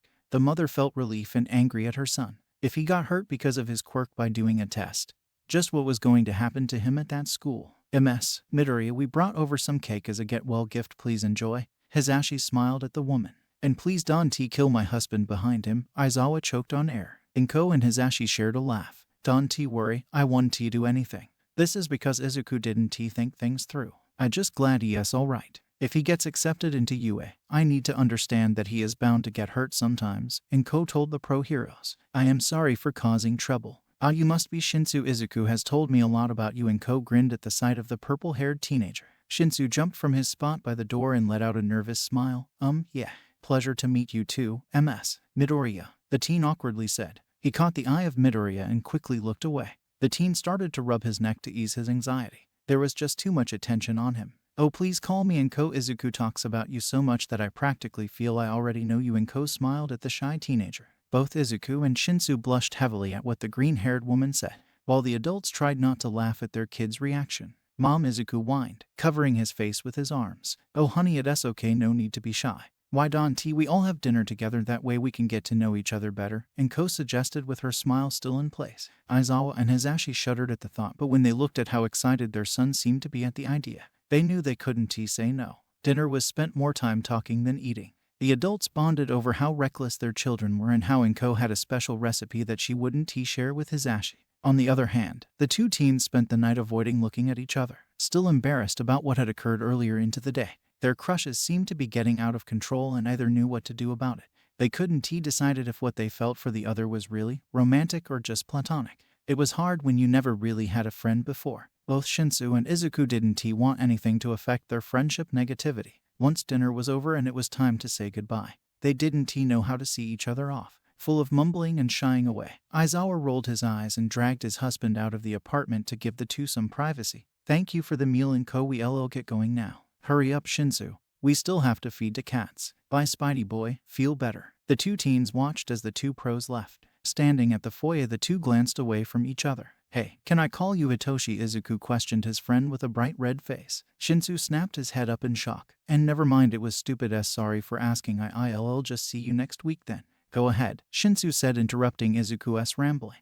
The two meet eyes and Shinsu scratched his neck. "It's only fair. I did call you Izuku after all." The teen smiled lightly, feeling his heart pound in his chest. Izuku nodded his head. "Then, see you next week, Hitoshi." 3 weeks later a letter came. Both had gotten accepted into the hero course of UA High. Izuku and Hitoshi went to a cat cafe to celebrate. Midoriya took in a deep breath as he stared at the door to his classroom. This was it. This was going to be the room where he was going to learn how to be a hero. how to better control his quirk, hopefully make new friends. This was going to be his life from now on. A stream of excitement and anxiety hit the teen as he forced himself to open the door to the classroom. Almost immediately as he stepped inside, a boy with glasses came up to him. "Hello, nice to meet you. My name is Tenya Ida." The boy Ida introduced himself. "I am Izuku and Midoriya." "It's nice to meet you," Midoriya bashfully greeted back. Their conversation didn't go far as another student walked in and Ida took it upon himself to greet them. With a small smile on his face, Midoriya takes his seat and patiently waited for class to begin. Hitoshi never did say if they got into the same class, so he'll just have to wait until it starts. The short silence was interrupted as a blonde came in, slamming the door open. "Damn you, Deku, how the fuck did you get here earlier than me?" Ka-chan yelled in fury as he charged to where his classmate was. Ka-chan, "I guess I just woke up early," Midoriya stuttered and blocked a hit that was aimed at him. The green-haired teen quickly bolted out of his seat and ran out of reach from the violent teen. "Either please behave. This kind of attitude is unsettling for a future hero," Ada said in a formal tone while making chopping motions with his hand. Midoriya just watched as the scene unfolded in front of him. Someone was talking back to Ka-chan. It was unheard of in middle school. Would things be different here? It was a hero school after all. "Auf Euchre Don T Fao Kin, talk to me." "No one was talking to you. Ill Fao Kin, destroy you." Bakugo screamed at Midoriya's sweat dropped. That was a bit extreme for the first day of school. "How dare you talk like that to a fellow classmate? Are you sure you want to be a hero?" Ida scolded the blonde. "Now, please apologize to me and Midoriya. You should think about your words more carefully before you say something that might harm someone," Ida lectured at the teen. With every word, Bakugo was slowly losing his cold and clutching his hands tight into fists. Before things could go more out of control, the classroom door opened and two more students walked through the door. This time they looked very familiar. Midoriya recognized them from the exam. The blonde teen with a black lightning bolt in his hair, and the brunette who got stuck under some debris. Biting his lip, the teen debated on greeting them or not. Midoriya didn't get a chance to decide. Was he? Brunette broke out in a grin when she spotted the green-haired teen. "Hey, you're the kid that saved me during the exam," she exclaimed in glee as she made her way over to greet the other teen. "My name is Ochako Uraraka. It's nice to see you again. I guess we LLB classmates," Uraraka said with a wide smile on her face. "Oh yeah, you're that kid that almost had a panic attack. Are you feeling better, buddy?" the blonde teen questioned with a worried look but with bright gleaming eyes. Midoriya felt nerved by the amount of attention he was getting. He could feel his anxiety spike up. Why yeah. Don't worry about me. I am okay," Midoriya weakly spoke out. The duo in front of him frowned at the meek answer. "Oh, I forgot to introduce myself. Sorry about that, buddy. Name's Denki Kaminari." Kaminari spoke with a pleasant grin on his face. The classroom door opened once more, but this time it caused everyone to go silent. Outside of the door was a bright yellow sleeping bag with a very familiar body inside. "Get in your seats and stop talking. If you came here to make friends, you might as well leave now. This is a hero school, not day camp." Everyone immediately did as told and was in their seats in 8 seconds. With a sigh, the body came out of the bag and slowly walked into the classroom. Midoriya stared wide-eyed at Aizawa-sensei. He couldn't believe that he got his mentor as his homeroom teacher. This was going to be very difficult. "Took you 8 seconds to calm down. By the end of the month I expect it to be 5. Now then, I am Shouta Aizawa, your homeroom teacher, otherwise known as the underground pro hero Eraserhead." Midoriya watched as Ka-chan tensed up at the name. The pro reached into his sleeping bag and pulled out a pile of clothes and placed it on a desk. "Take these and change. Meet me outside. I expect everyone to be out in 5 minutes." Aizawa-sensei glared at his students. Everyone rushed up to grab a uniform that Aizawa had provided and ran out. Midoriya wanted to stay behind and ask about Hitoshi but decided to do it after class was over. The class had barely met the 5-minute mark for changing. Aizawa let out a hum and critically scanned the group of students. "Bakugo Katsuki, you placed first in the entrance exam. How far could you throw a ball in middle school?" Bakugo jumped when his name was called. Ever since he found out who his homeroom teacher was, he has been skittish. "As 67 meters. The blonde internally cursed himself for stuttering in front of everyone. When the hobo-looking freak said he was a teacher at UA, he didn't think that he would get him as a homeroom teacher. "Use your quirk, see what happens," Aizawa said, throwing a ball to the blonde. "Get in the circle and don't move out of it. You can use your quirk however you like." Bakugo nodded and did as instructed. Taking a deep breath, he threw the ball with a shout of "die" using his quirk. The ball skyrocketed in the air. Once the ball came back on the ground, Aizawa looked at his phone and showed the class the distance of the ball. "Whoa, 705, the class almost gasped in unison. "This is a quirk assessment. The person who places last in the exam will be expelled." Aizawa grinned at how his student's face dropped in horror and anxiety. Protests rang out in response. "This isn't fair," a student shouted out in protest. "Fair life isn't fair. If you can pass a simple test, What business do you have being in the hero course? If you were hoping to bypass hero school with just smiles and giggles, you might as well leave now. For the next 3 years you will all be training to become heroes. You will pour your heart and soul into training. There is a time and place for making friends, and now is not it. The pro-hero spoke in a low voice. Once everyone was calm, Aizawa addressed the class with a scary smile on his face. Now then, who's next? In the end, Midoriya was in 4th place behind Bakugo, who was in 3rd. Midoriya watched as the blonde was shaking in rage. He could only imagine how the blonde was feeling. As much as Izuku wanted to help him, he had a feeling that he shouldn't. The two weren't friends. They were probably never friends. That hurt a lot more than Midoriya wanted to admit. Realizing the truth is painful. Minoru Mineta, you placed last. Go pack up your bag and leave. You are not qualified to be in the hero course, Aizawa said, almost glaring at the small teenage boy. But give me another chance, Mineta cried out in shock. You can be a hero if you only have one trick. Getting last means you would be dead in a fight with an actual villain. Leave, this was your chance. The quirk assessment gives me an idea of how much potential you have as a hero. You have none, Aizawa repeated to Mineta. Mineta gave up and walked away with his head lowered. Once he was out of view, Aizawa turned back to his remaining students. You will have a new classmate tomorrow. In the meantime, you're free to go. Make sure to go back in the classroom and grab a syllabus. Tomorrow is when the real training starts. On the way home, Midoriya groaned when he realized that he forgot to ask his mentor about Hitoshi. Oh well, there is always tomorrow. Feeling sleepy, Midoriya slowly opened the door and peered inside, wondering if the new student was already there. To his surprise, Hitoshi was sitting in the back next to the window with earbuds in. Suddenly feeling much more awake, Midoriya practically ran to where his friend was with a huge smile on his face. Shin Hitoshi, why didn't you tell me you were the new student? Oh yeah, Dad didn't tell you? Well, he made a deal with principal. So here I am. Hitoshi shrugged calmly as he carefully tugged his earbuds out and placed them on his desk while pausing the video he was watching on his phone. I should be figured that Aizawa-sensei would do something like that. Midoriya laughed nervously. I was worried that we didn't get into the same class. What were you doing yesterday? I didn't see you after school either. Izuku questioned his friend. I was watching the quirk assessment. It was being monitored, so I got the chance to watch it. Other than that, I was at the opening ceremony. It was kinda boring compared to what you guys did, Shinsu answered. Before Midoriya could answer, the classroom door opened and in stepped Ida. Upon spotting the two, almost immediately Ida made his way to his new classmate. Hello there, my name is Ida Tenya. You must be the new student Sensei was talking about. Nice to meet you. Ida introduced himself while doing chopping motions with his hands. Right, you too, Shinsu said, looking at Ida with a weird look in his eyes. I am Shinsu Hitoshi. Are you and Midoriya friends? You two were talking before I came in. Ida questioned the two. Yep, Hitoshi's dad helped me train my quirk for the entrance exam and we met. Hitoshi asked my best friend, Midoriya replied with a grin on his face. Shinsu felt himself blush at how honest his friend was being. Along the term, best friend, didn't sit well in his stomach. He was glad that he was the closest to Izuku. I see, Ida hummed in thought. The trio talked more as more students began to come into the classroom. Bakugo walked in, took a look around, scoffed, and took his seat without a screaming match. Midoriya sighed in relief. Surprisingly, Uraraka and Kaminari walked in together. Uraraka greeted with a smile once she saw her friend. Who's this? She asked, looking at Shinsu. This is Shinsu Hitoshi. He is my best friend, Midoriya said cheerfully. Nice to meet you. Shinsu nodded at the duo. Heyo, I am Kaminari Denki. The blonde smiled at Shinsu. What is your quirk? It must be really strong for you to already be here on the second day of school, Kaminari praised the purple-haired teen. Before Shinsu could respond, the classroom door opened and Aizawa slowly stepped into the room. Immediately everyone dashed to their seats. Lazily looking around the room, Aizawa sighed. 7 seconds, do better. Anyways, we have a new student. His name is Shinsu Hitoshi. Now, I want everyone to grab the case with their name and meet me at ground beta. Inside the cases are your hero costumes. Hurry up and get changed. You have 10 minutes. Aizawa instructed. Everyone was up and out of the door within seconds. Midoriya was quite proud of his hero costume. It was a skin-tight jumper with thin high-knee boots.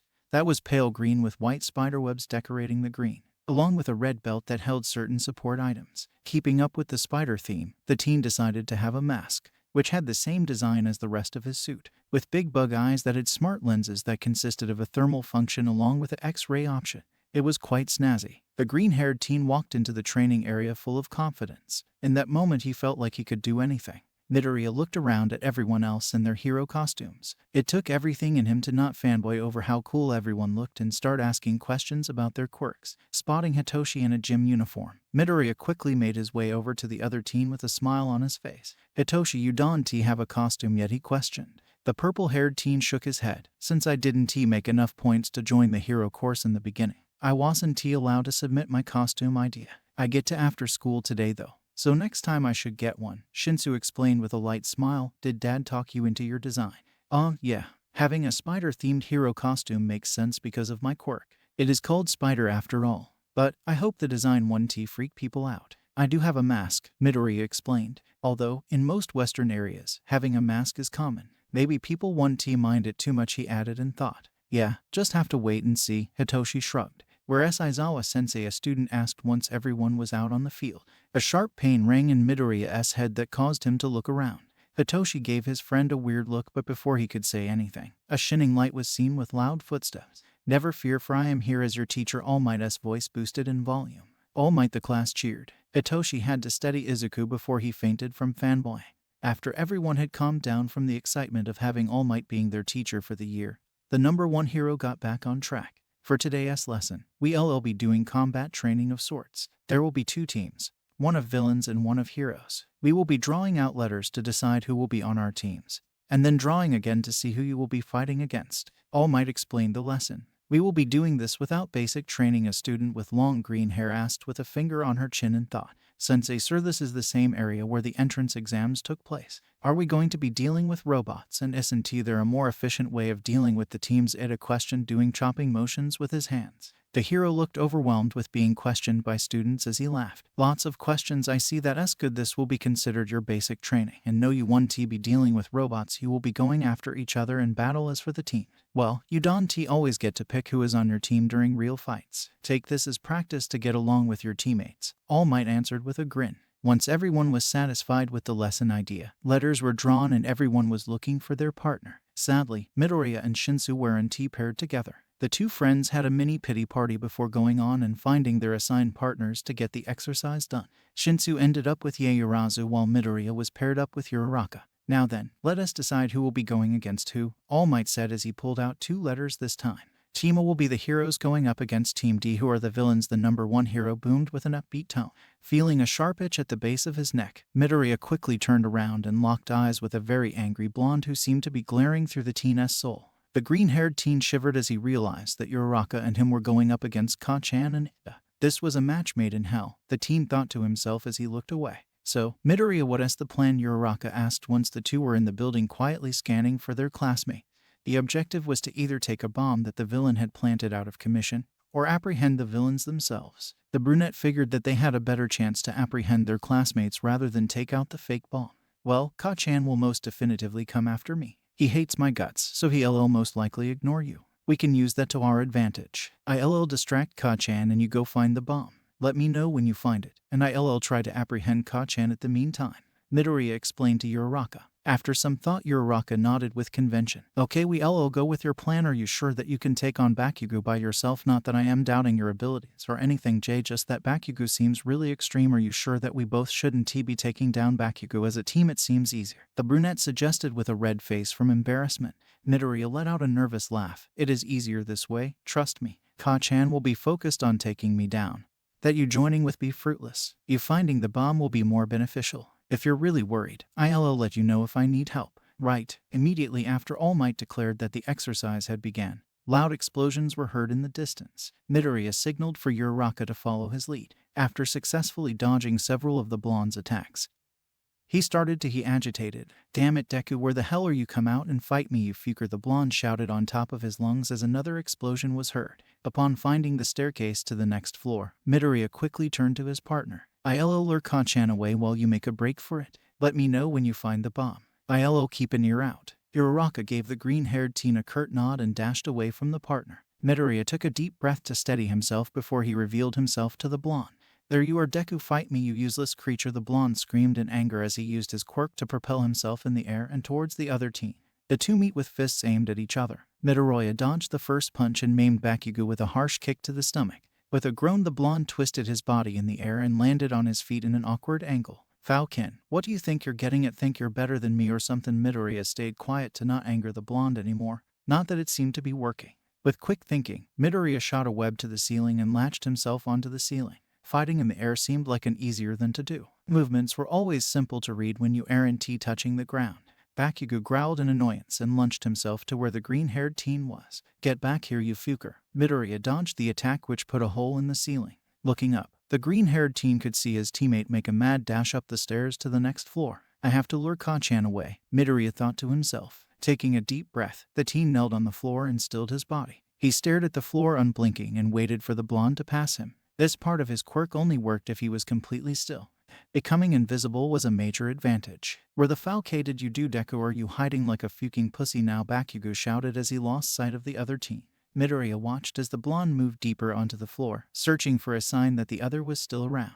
All the teen had to do was wait until Uraraka finds the bomb and he could go and help. Staying still will be the challenging part. After a few more minutes that seemed to be dragging out, Midoriya finally got the okay from his teammate. The teen stood up and made sure he was out of Bakugo's ring of sight, before leaping through the hole in the ceiling to follow in his teammate's tracks. From there on, the training session seemed to go pretty easy. Midoriya met up with Uraraka and quickly hatched out a plan before Bakugo could find them. After tricking Ida into thinking his teammate was gravely injured, the two pounced on the bomb and All Might declared the heroes were the winners. What the fuck? Bakugo screamed once he realized that he lost. Midoriya let out a shakily laugh before bolting to the nearest exit in order to not get caught up in the blonde's tantrum. Hey Midoriya, you were amazing during the fight with Bakugo, Uraraka praised the other teen with an excited smile on her face. I am so glad that we got to team up. We make an awesome team, the brunette continued. Oh well, that's true I guess. I think Hitoshi and I make a better team though. We have been training together for a while longer. Plus, we make a good defense and offense strategy together, Midoriya replied with a sheepish smile. Makes sense. You two are best friends. To be honest though, I would have thought Bakugo was your best friend. Aren't the two of you childhood friends? Uraraka inquired with a confused expression on her face. Midoriya sighed and awkwardly scratched his neck, a trait he picked up from Hitoshi. Yeah, no, people get that impression all the time. Ka-chan and I don't really get along that well. I would say that we stopped being friends since middle school. But you're always calling Bakugo Ka-chan. If you guys aren't friends, why do you call him by a nickname? The brunette pointed out. The two paused by the door to their class. Midoriya looked down at the ground, trying to find a suitable answer. It's just a habit, I guess. The same reason why Ka-chan calls me Deku and not by my actual name. Thinking on it, I should probably stop calling him that, Midoriya thought to himself. Uraraka hummed and opened the classroom door. A few of their classmates were already sitting at their seats and chatting to one another. Spotting Hitoshi, Midoriya's face broke out into a grin and he ran over to greet his friend. Hitoshi, do you come to school with Aizawa-sensei? You're always early. The green-haired teen questioned the taller teen. Shinsu looked at Izuku with surprise at how much energy he could have in the morning. Yeah, Shinsu responded, blinking slowly. The purple-haired teen was feeling drained from yesterday's exercise. Not only was he playing the villain, but he barely won the exercise along with his teammate. Unfortunately, he already forgot her name. Lucky he was good with faces, so as soon as she walked through the door, he would probably remember. What else? With the one-word answer, are you feeling okay? Midoriya questioned, placing a hand on the other's forehead. You don't seem to have a cold, but your face is red, the teen hummed. Before Shinsu could stutter out a reply, Dad walked into the room. Everyone dashed to their seats before Aizawa could reach his desk. Good, you guys are getting the hang of things. Aizawa addressed the room. Today we will be addressing some very important matters. Sorry in advance for springing this onto you. Everyone started shaking in their seats, wondering if there was another transfer student or more brutal training. You have to pick a class representative. What the heck, that's so normal though, a redhead teenager spoke out. The class chipped in with agreements and cheering loudly at how they wanted to be leader. Aizawa sighed and got out his sleeping bag to take a nap. Ada suddenly jumped up in his seat. Please quiet down, we should take a vote on who we want as class representative. Let us all write down the name of the person we want on a slip of paper and tally them up. The person who has the most votes will get to be the class representative, Ada explained while doing chopping motions with his hands. Wouldn't everyone just vote for themselves? Kaminari questioned. Everyone mumbled in agreement. Maybe so. However, it is the only logical way to ensure no one votes more than once. It makes it a fair system, Ida told the class. Yeah, cause that worked out so good for America, Hitoshi said under his breath, which caused Midoriya to bubble out in laughter. The class looked at the duo with confusement written on their face. Let us just do it Ida's way. It's fast and convenient, right? Kaminari said with a slight grin on his face. Everyone nodded in agreement and got out a piece of paper to write down their pick for class representative. After everyone had voted for someone, Aizawa got up and counted the votes. Yaorazu is class president with Ida being the vice president.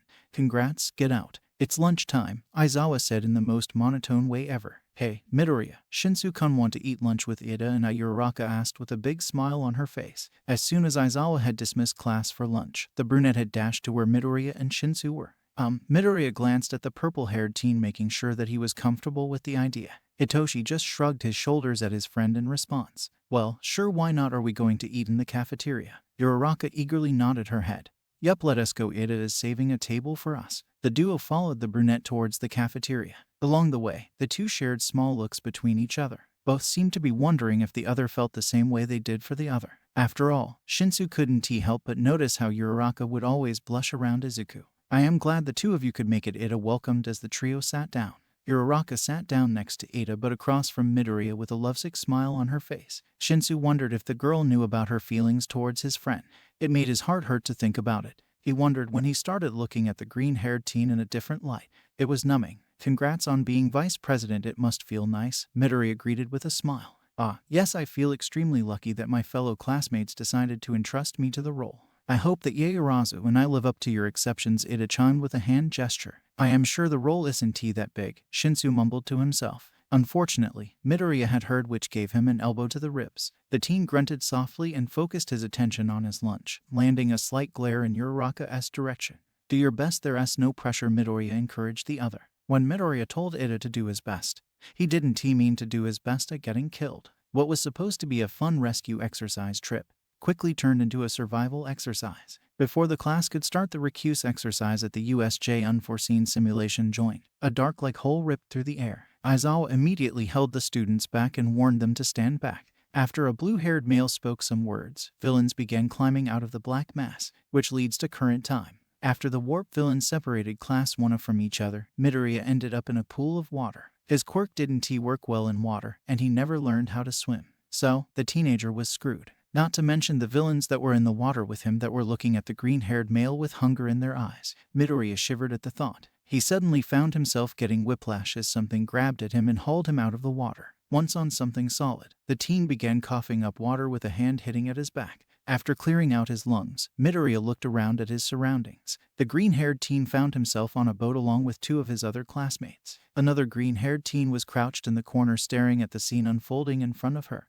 with Hitsuhi wrapping his arms around Midoriya and pulling the other teen into a hug. Are you okay? Shinsu asked quietly. That was when Izuku realized that it was Hitoshi hitting his back, trying to keep him from choking on water. Guilt pooled at Midoriya's gut as he realized his friend had to see him like that. Someone close to the purple-haired teen, almost dying. It must have been terrifying. Yeah, I am good. Sorry for worrying you, Midoriya said, hugging Hitoshi back. The two stayed like that for a few extra seconds before letting go of each other. The two stared into the other's eyes as an awkward-sounding cough ripped them away from their fantasy daydream.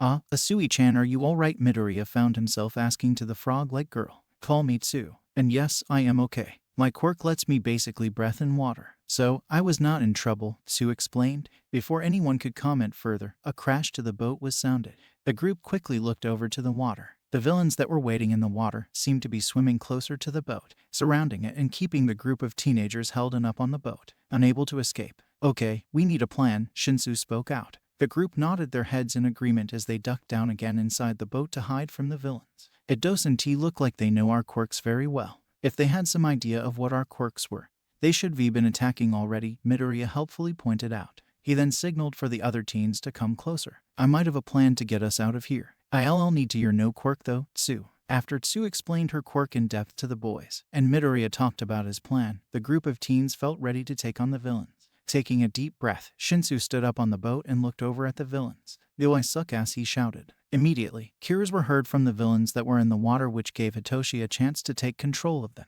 In the background, Midoriya and Tsu were trying hard not to laugh. Now, I want you to go to land and take each other until every last one of you is unconscious, Shinsu ordered the villains. The group watched as the villains did exactly that. Once on land, every villain started attacking the other until they passed out. Within the minute, every last villain was unconscious. I didn't think that you'd say something like that, Midoriya laughed at his friend. Did it have to be? I suck ass, he questioned with a grin on his face. Hitoshi shrugged. Why lie, he said with a wink towards the green-haired male. Izuku felt himself blush red as he quickly ducked his head down in embarrassment. Anyways, next step of the plan, Shinsu pressed, wanting to get off the boat as soon as possible. Alright, well I can swim, so one of you will have to bring me back to shore. Midoriya said, biting his bottom lip. Sorry for the inconvenience. It's no problem, Kiro. I can take you. My tongue is strong enough and I am pretty fast in water. Want me to take you too? Shinsutsu aimed the question at the purple-haired teen. Nah, it is fine. You take Izuku. I'll be right behind you. Shinsu waved off his classmate. Sue nodded in understanding and jumped into the water, taking Midoriya along with her. After making sure that everything else was safe, Hitoshi jumped in after them and began swimming to the shore. Once there, the group sat down, catching their breath. Looking around, they noticed how the air seemed to be heavily dusted. Quietly, the trio made their way to a big boulder and peered around it. It was the area where the dust seemed to be coming from. To their horror, what they got instead was an eyeful of their homeroom teacher getting beat down by a large creature of sorts. The panicked word left Shinsu's throat before he could even think about it. Dad, he cried out. Izuku took a hold of the other's arm so Hitoshi wouldn't try and run over to his father in a rush. It wasn't safe and they didn't know if there were more of those creatures. To their ongoing horror, a villain with shaggy blue hair seemed to hear the shout. At the sound he turned around, piercing red-eyed, meeting purple panicked ones. Why, Eraserhead, you didn't tell me you had a kid. I wonder which one it is if I killed one. How would you react? Will All Might come if I kill his co-worker's kid, I wonder? The blue-haired villain spoke in a soft tone before making a mad dash to the trio of teenagers. Midoriya pushed Sue out of the way as Shinsu attempted to tackle the shaggy-haired villain to the ground. The villain gripped Shinsu's arm and waited for something to happen. Too startled by everything, Shinsu froze and stared at the villain with wide eyes, his heart hammering away at his ribcage. After a few seconds of nothing happening and no one moving, the blue-haired villain started laughing as he removed his hand off from Hitoshi. You really are amazing, Eraserhead, protecting your students and son from my quirk, even in the amount of pain you are currently in. Amazing, you truly are a hero. Unfortunately, I am going to have to kill you for interrupting my fun. Namu. Shinsu cut off the villain from his montage and slammed him into the ground. After making sure the villain couldn't get up, the purple-haired teen grabbed his medical belt from his costume and tied to villain's hands behind his back. It was only then did the teens realize just where they were. Holding down their homeroom teacher was a creature that seemed to be some sort of Frankenstein thing. It looked like a mix of species, from bird to gorilla to whatever else. It was ugly but strong. Surrounding them were villains who were knocked out and what looked like a dark mist coming at them with high speed. Feeling the fear once again, the group of teenagers stood where they were, shaking.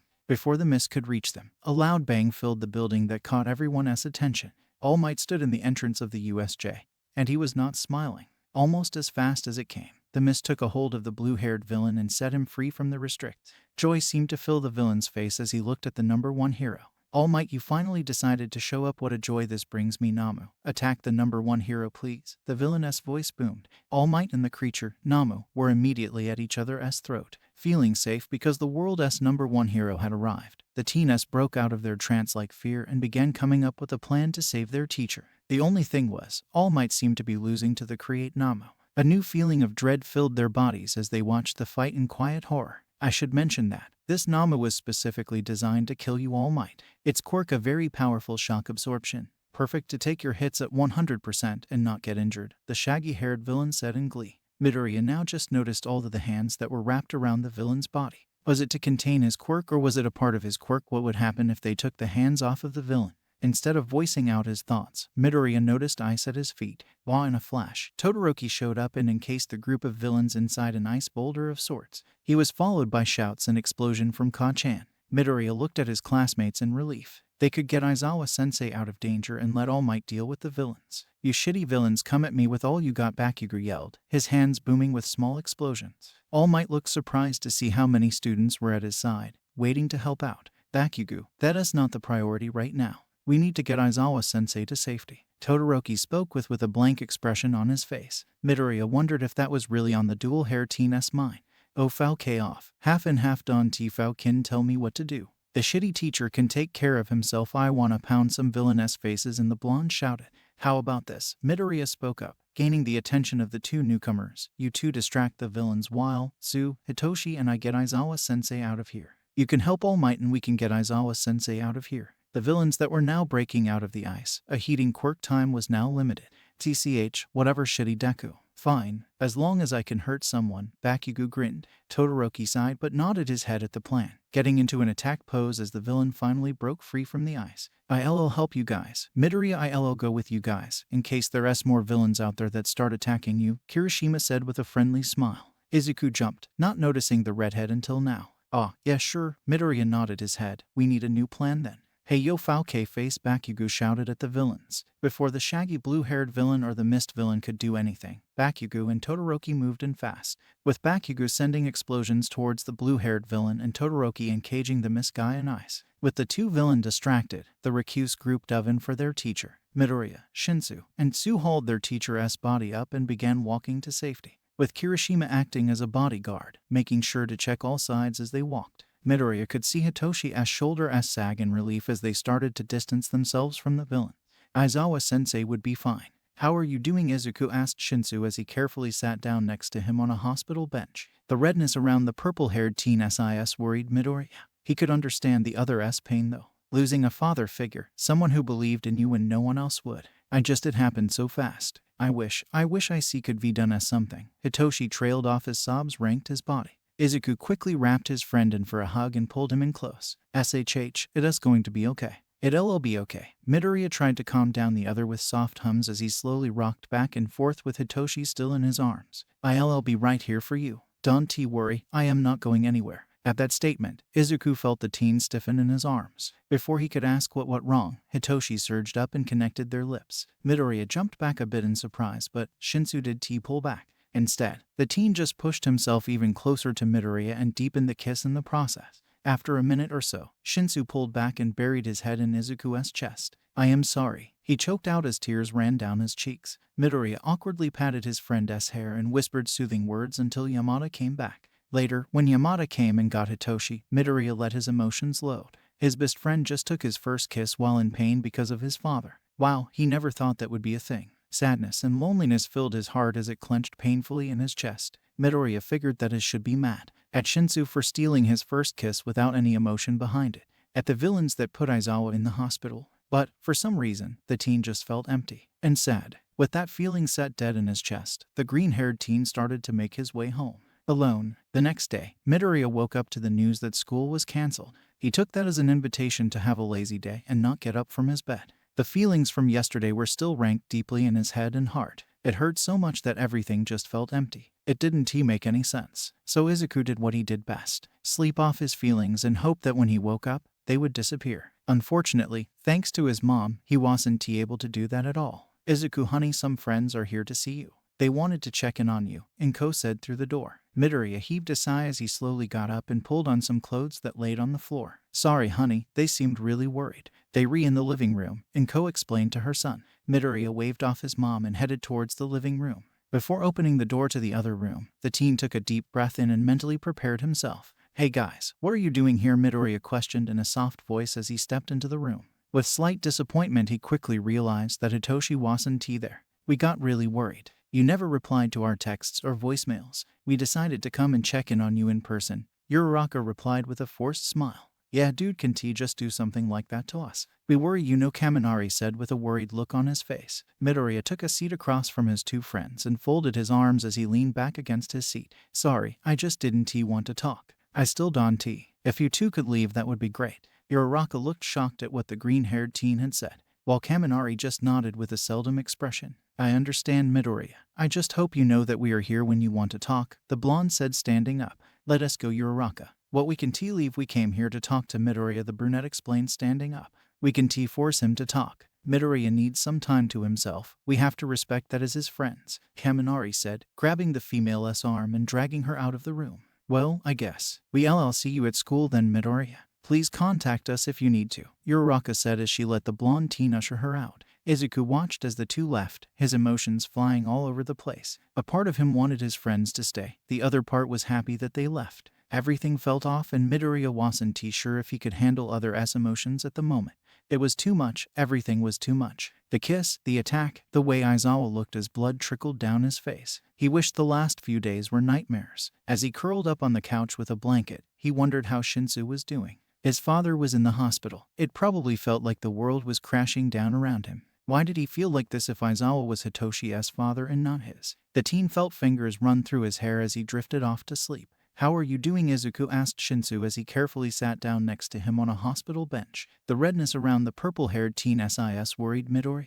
He could understand the other's pain though. Losing a father figure, someone who believed in you when no one else would. It happened so fast. I wish I see could be done as something. Hitoshi trailed off as sobs ranked his body. Izuku quickly wrapped his friend in for a hug and pulled him in close. SHH, it is going to be okay. It'll be okay. Midoriya tried to calm down the other with soft hums as he slowly rocked back and forth with Hitoshi still in his arms. I'll be right here for you. Don't worry, I am not going anywhere. At that statement, Izuku felt the teen stiffen in his arms. Before he could ask what went wrong, Hitoshi surged up and connected their lips. Midoriya jumped back a bit in surprise, but Shinsu did pull back. Instead, the teen just pushed himself even closer to Midoriya and deepened the kiss in the process. After a minute or so, Shinsu pulled back and buried his head in Izuku's chest. I am sorry, he choked out as tears ran down his cheeks. Midoriya awkwardly patted his friend's hair and whispered soothing words until Yamada came back. Later, when Yamada came and got Hitoshi, Midoriya let his emotions load.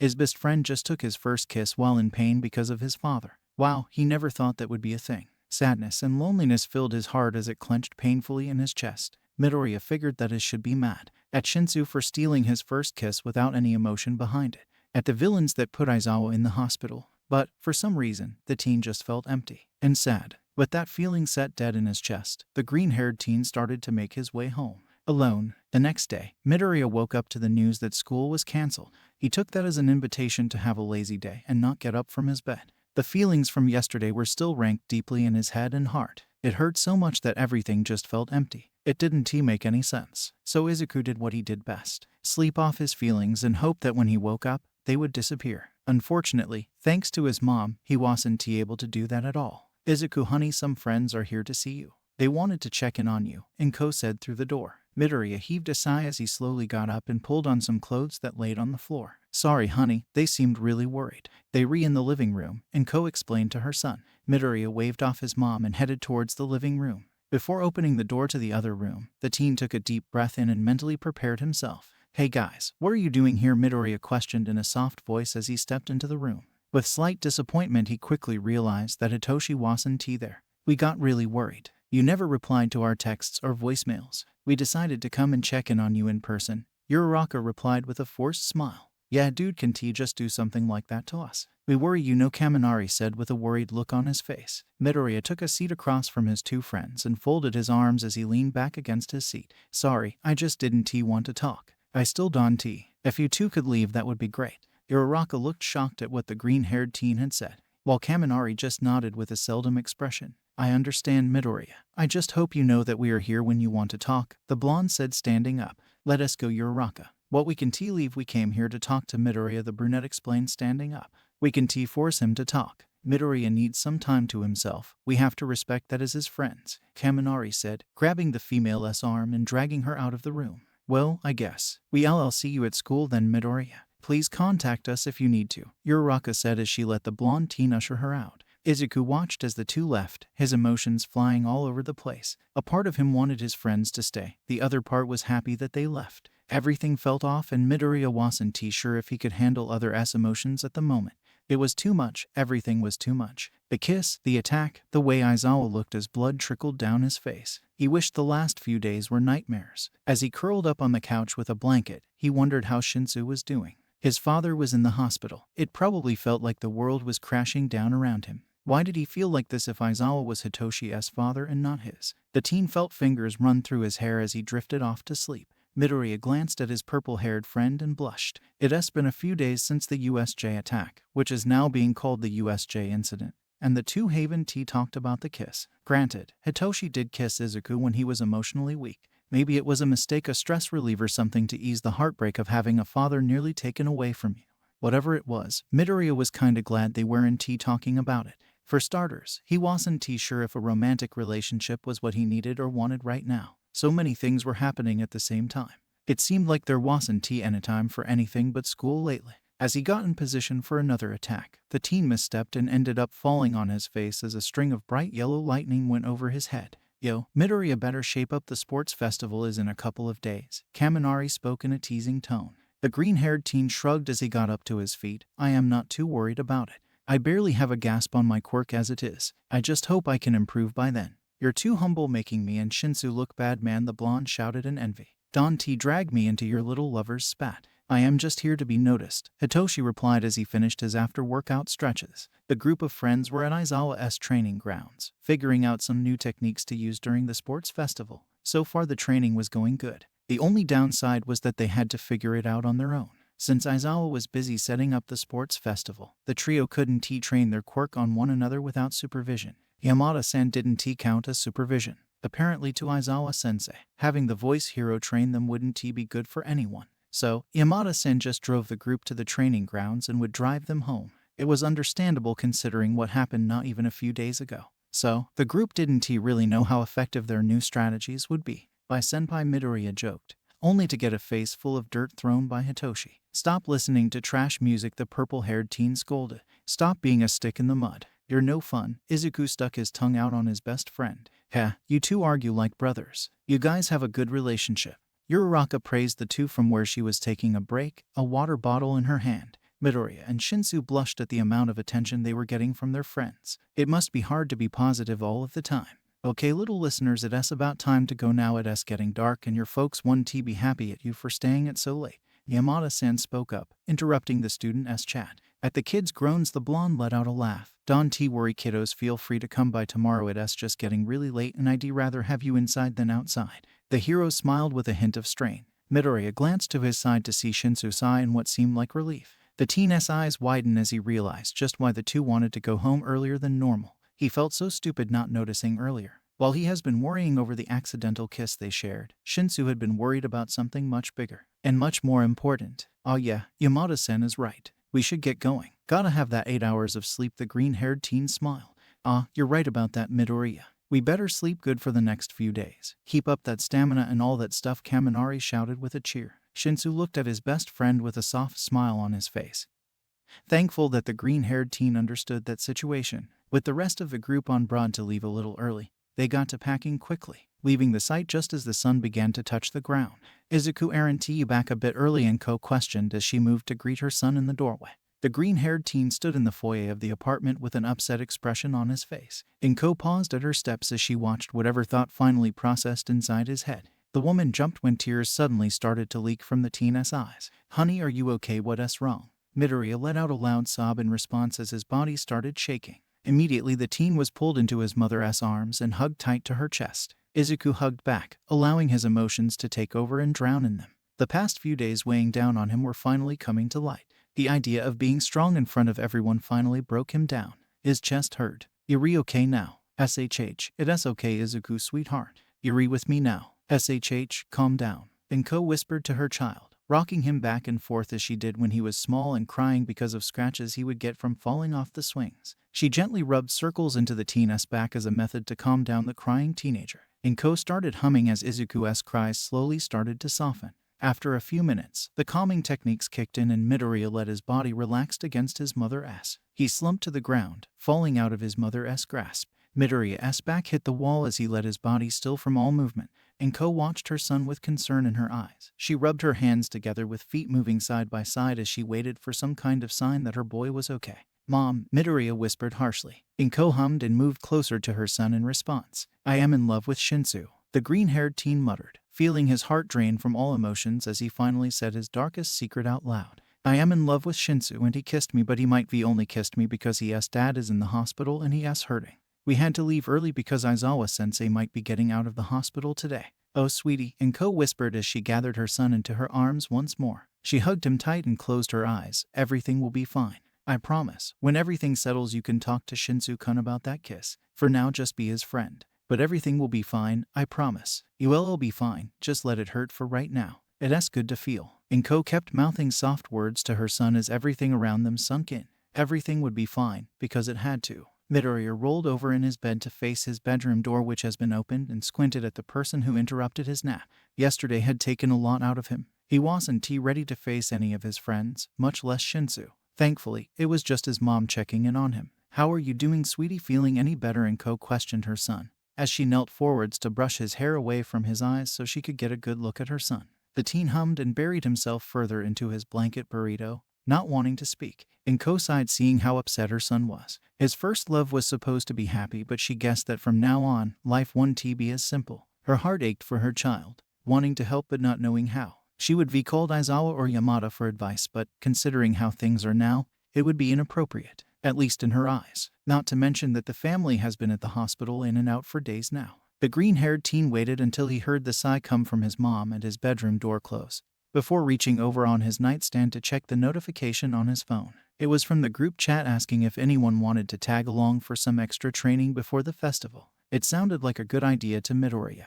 He doubted that Shinsu would come and it would help the teen keep his mind off of things. With a sigh, Midoriya replied back and slowly got up to get ready. Might as well do something productive instead of feeling sorry for himself. He did that enough already without anything groundbreaking happening around him. After pulling on a hoodie, Midoriya opened his bedroom door and left the comfort of his space. Surely being holed up in a small space like that isn't good for anyone. But what does he know? He is not an expert in heartbreak after all. Is this what the feeling is? Heartbreak? It hurt a lot. Izuku, honey, are you going somewhere? And Ko questioned her son as he lingered on the foyer to slip on his shoes. It looked like she didn't need to call anyone. It would be a bad time to do so regardless. With that family going through so much right now, I should go visit them in the hospital if Izuku is going out. I do need to get some things for dinner. Some of the other S are back at UA trying to fit in some extra training time. Since I've got approved by the teachers, I don't see any setbacks for a bit more practice. Besides, it'll take my mind off of everything, Izuku explained with an evened expression. I see, the green-haired woman hummed. Oh wait, before you go, she quickly ran into the kitchen to get something before coming back with a small bag in her hands. Here, she held out the small gray bag out to her son. It has some juice pouches and snacks on it for you. If you're going to train, have some breaks. Yeah, and Ko smiled at the teenager with a worried expression. She was deeply worried about her son's mental health and his eating habits. When Izuku gets stressed, he doesn't really take care of his body correctly. This way at least he'll be snacking, which is something. Along with being somewhat hydrated, Midoriya smiled gratefully at his mother. Thank you. He finished getting his shoes on before taking the small lunch bag from his mom's hands and opening the front door to step out. I'll be home before dinner. I am off then. Inko watched her son leave with a small smile resting on her lips. She was glad that her boy had such great friends to depend on. Whether or not they knew about the things her boy was going through, they thought to include him. The green-haired woman was happy that Izuku was getting out more and spending time with others. With a deep breath, Inko looked around. All right, time to get things together. If she were to go to the hospital and get back before Izuku, she would have to be fast. Hey, you finally made it, Kaminari grinned when he spotted the green-haired male. It seemed like the training that spanned the group chat was actually an excuse to just hang out with the other S before the sports festival. Sure, swimming could help your endurance with certain things, but the size of the pool with the size of the class didn't make sense. The pool was too small for everyone to get a proper workout in. Maybe I am just overthinking it. I really need to get out of this slump and get over myself. Shinsu isn't here. It's a good chance to stop thinking about that kiss. Hey Kaminari, everyone else is here too. Midoriya finally replied after his small breakdown he had in his head. While he was busy being negative about everything, his classmates seemed to be actually doing different types of training. I am being too critical about everything. Must be spending too much time at Aizawa-sensei's house. The teen thought to himself as his shoulders relaxed a little. This was a good chance to do so after all. Yaha, is Shinsu not with you? The blonde questioned, awkwardly rubbing a finger against his cheek. He looked nervous to even be asking that question. What did he want with Hitoshi? Shinsu is with his parents right now. Why? Midoriya asked, feeling confused. For some reason the feeling of dread pulled in his gut. Whenever someone asks about someone else, doesn't that means something? Just wondering. Hey, this might sound a bit weird, but I figure it as the only way I can ask. Does Shinsu like anyone? Do you know? Kaminari asked, looking anywhere but at Midoriya's face. If he did, the blonde would saw a number of expressions cross the green-haired teen's face, mainly hurt and confusion. Kaminari, do you like Shinsu? Like romantically? Izuku carefully questioned the other teen with a pounding heart trying to explode in his chest. Since when did this happen? Everyone is just getting crushes on everyone. I can keep up with it. Not to mention, Kaminari likes Hitoshi. My Hitoshi, the one who has been my best friend for ages, the one who took my first kiss, and my first love. Yeah, kinda all I know is that Shinsu is smoking hot and I would feel bad if I started to hit on him if he was already in a relationship. The blonde awkwardly laughed. Kaminari isn't a bad guy. If I tell him that I like Shinsu like that, he'll back off. But it's not like Shinsu and I are dating. We kissed, and who knows what that kiss means to Shinsu. Well, Shinsu isn't in a romantic relationship, but he does have someone who he likes. Midoriya answered with uncertainty. It's not a complete lie. One would assume that if you kiss someone, you must hold at least an ounce of feelings for them. In this way, if Shinsu does like Kaminari, it'll be covering every corner. He has someone that he likes, but is not dating anyone. "Do you know who it is?" the blonde questioned the shorter male. Midoriya shook his head no, not wanting to talk any further in this conversation. Thanks dude, if he is not dating anyone that means I still have a chance, and since you don't know who he likes, it could be anyone, right? Good enough for me, thanks a bunch, Kaminari said, patting the green-haired male on the back before finally moving on to seemingly go get something to drink. With a slight sigh, Midoriya inched away from the blonde as far as he could and reviewed the conversation in his head. He supposed it did make sense. The more people Shinsu met, the more likely someone was bound to develop a crush on him. Midoriya just wished that it was someone that he didn't know. As harsh as it sounds, the teen doesn't mind to crush the romantic hopes of a stranger. But when it was a friend, he couldn't bring himself to do it, regardless of his own feelings. Hey Midoriya-chan, are you alright? Sue questioned, looking at her friend with a worried expression. Blinking, Izuku noticed that he placed himself by the edge of the swimming pool and was just staring at the water for who knows how long. I am such a weirdo. Sue probably thinks that I am going to dive right in head first and drown myself. You want to learn how to swim, you can right? Is that why you were staring so intensely at the water? She questioned, tilting her head. What, Midoriya doesn't know how to swim? We have to teach him then. Uraraka's voice cut into the conversation. The brunette took a hold of Izuku's wrist and pulled him towards a nearby changing station. Go get dressed in swimwear and meet us by the pool. Okay, Uraraka ordered before leaving the teen to his own devices. Midoriya puffed out a laugh as he started to get dressed into proper attire for some swim lessons. Even though everyone came for extra training, they still want to do something like this. Speaking of which, it looks like Ka-chan isn't here. I wonder if he has someone to depend on, like how Shinsu is to me. The teen shook those thoughts out of his head and finished getting ready. Hope they can actually teach me how to swim. I am pretty useless in water after all. Midoriya took a deep breath as he tried to steel himself away from his nerves. The day so far wasn't really going too well. First of all, Shinsu had been avoiding him what seemed like all day. Midoriya felt like he could understand a little. Aizawa-sensei was finally back at school, just in time for the sports festival that was still taking place, but he was covered in bandages still. The teen couldn't imagine how seeing your dad like that could feel like. So the teen decided to give his friend some space, but it was very lonely. Not to mention how Kaminari kept talking to Shinsu and making the other laugh or smile about whatever was being spoke about. An ugly feeling grew into the teen's chest as he forced himself to look away from the scene. It wasn't fair, but at the same time he wasn't doing anything about it. Not to mention it wasn't the time to be thinking about feeling and such. This was the time to prove to everyone that he could and would be a hero. That he wasn't fragile, that he could achieve his dreams. He needed to focus. Midoriya, a voice called. Said teen blinked and found himself staring at a duo-haired teen. Todoroki, his brain helpfully supplied. I am going to beat you. Todoroki continued. Midoriya could feel all of his classmates' eyes on him and felt himself becoming flushed from the attention. I am stronger and more powerful than you. But you have Aizawa in your corner, right? I don't know why our teacher seems so protective of you, but I am going to beat you. The green-haired teen swallowed and licked his lips before replying. We all going to give it our all today. I won't back down that easy. Todoroki, the taller teen, just stared at him for a minute longer before walking away. Izuku caught Shinsu's eyes before quickly looking away. I won't back down that easy. And here we are at the UA Sports Festival. Present Mike yelled into the microphone.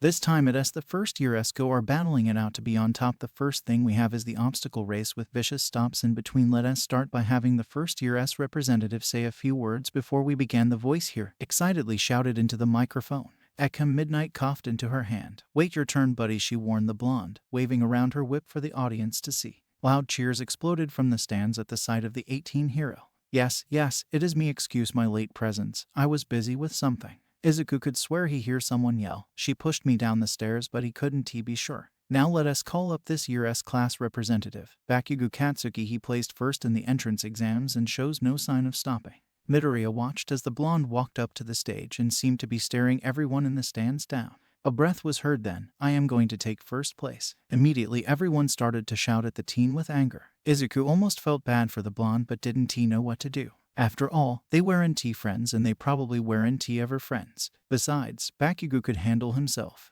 With that thought in mind, Midoriya stood up a bit straighter and put on his game face. He needed to get first place. At least try to. The crowd of students held their breath as they waited for the buzzer to go off to start the race. Ready, set, go, Midnight yelled with the loud noise following her voice. All of the first year S swiftly ran through the entrance of the race and started to make their way to the first obstacle. They didn't have to run for long, as only a few feet away from the fastest runners was a gang of robots waiting for the students. As soon as Midoriya pushed himself through the front lines, a thick sheet of ice froze everything at its tracks, causing everyone else to stop and see if it was another trick. Midoriya, though, quickly caught movement from his right and spied Todoroki making a path away from the robots using his eyes. Getting an idea from that, Midoriya took a deep breath and angled his wrist so that his webbing could come out. Surprisingly, it did, and it stuck to the top of one of the robots. Izuku tugged and got himself pulled up by his webs and scrambled to stay on top of it.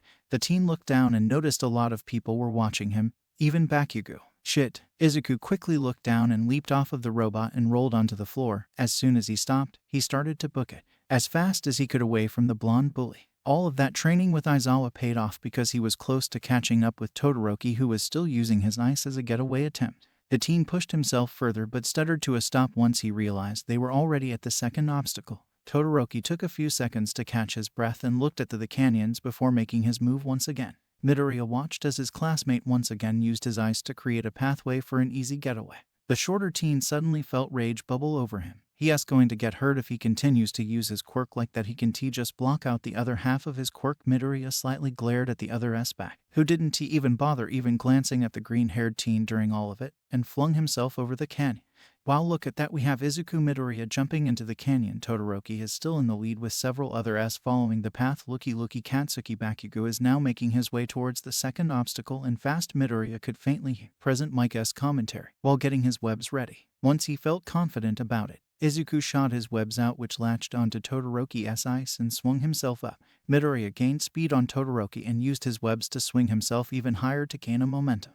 Todoroki looked up just in time for Izuku to pass him in the air. The green-haired teen used his web to latch onto a nearby tree once the canyon was gone and dropped down to the floor once more to start running. Todoroki at his heels and Bakugo's explosions nearing.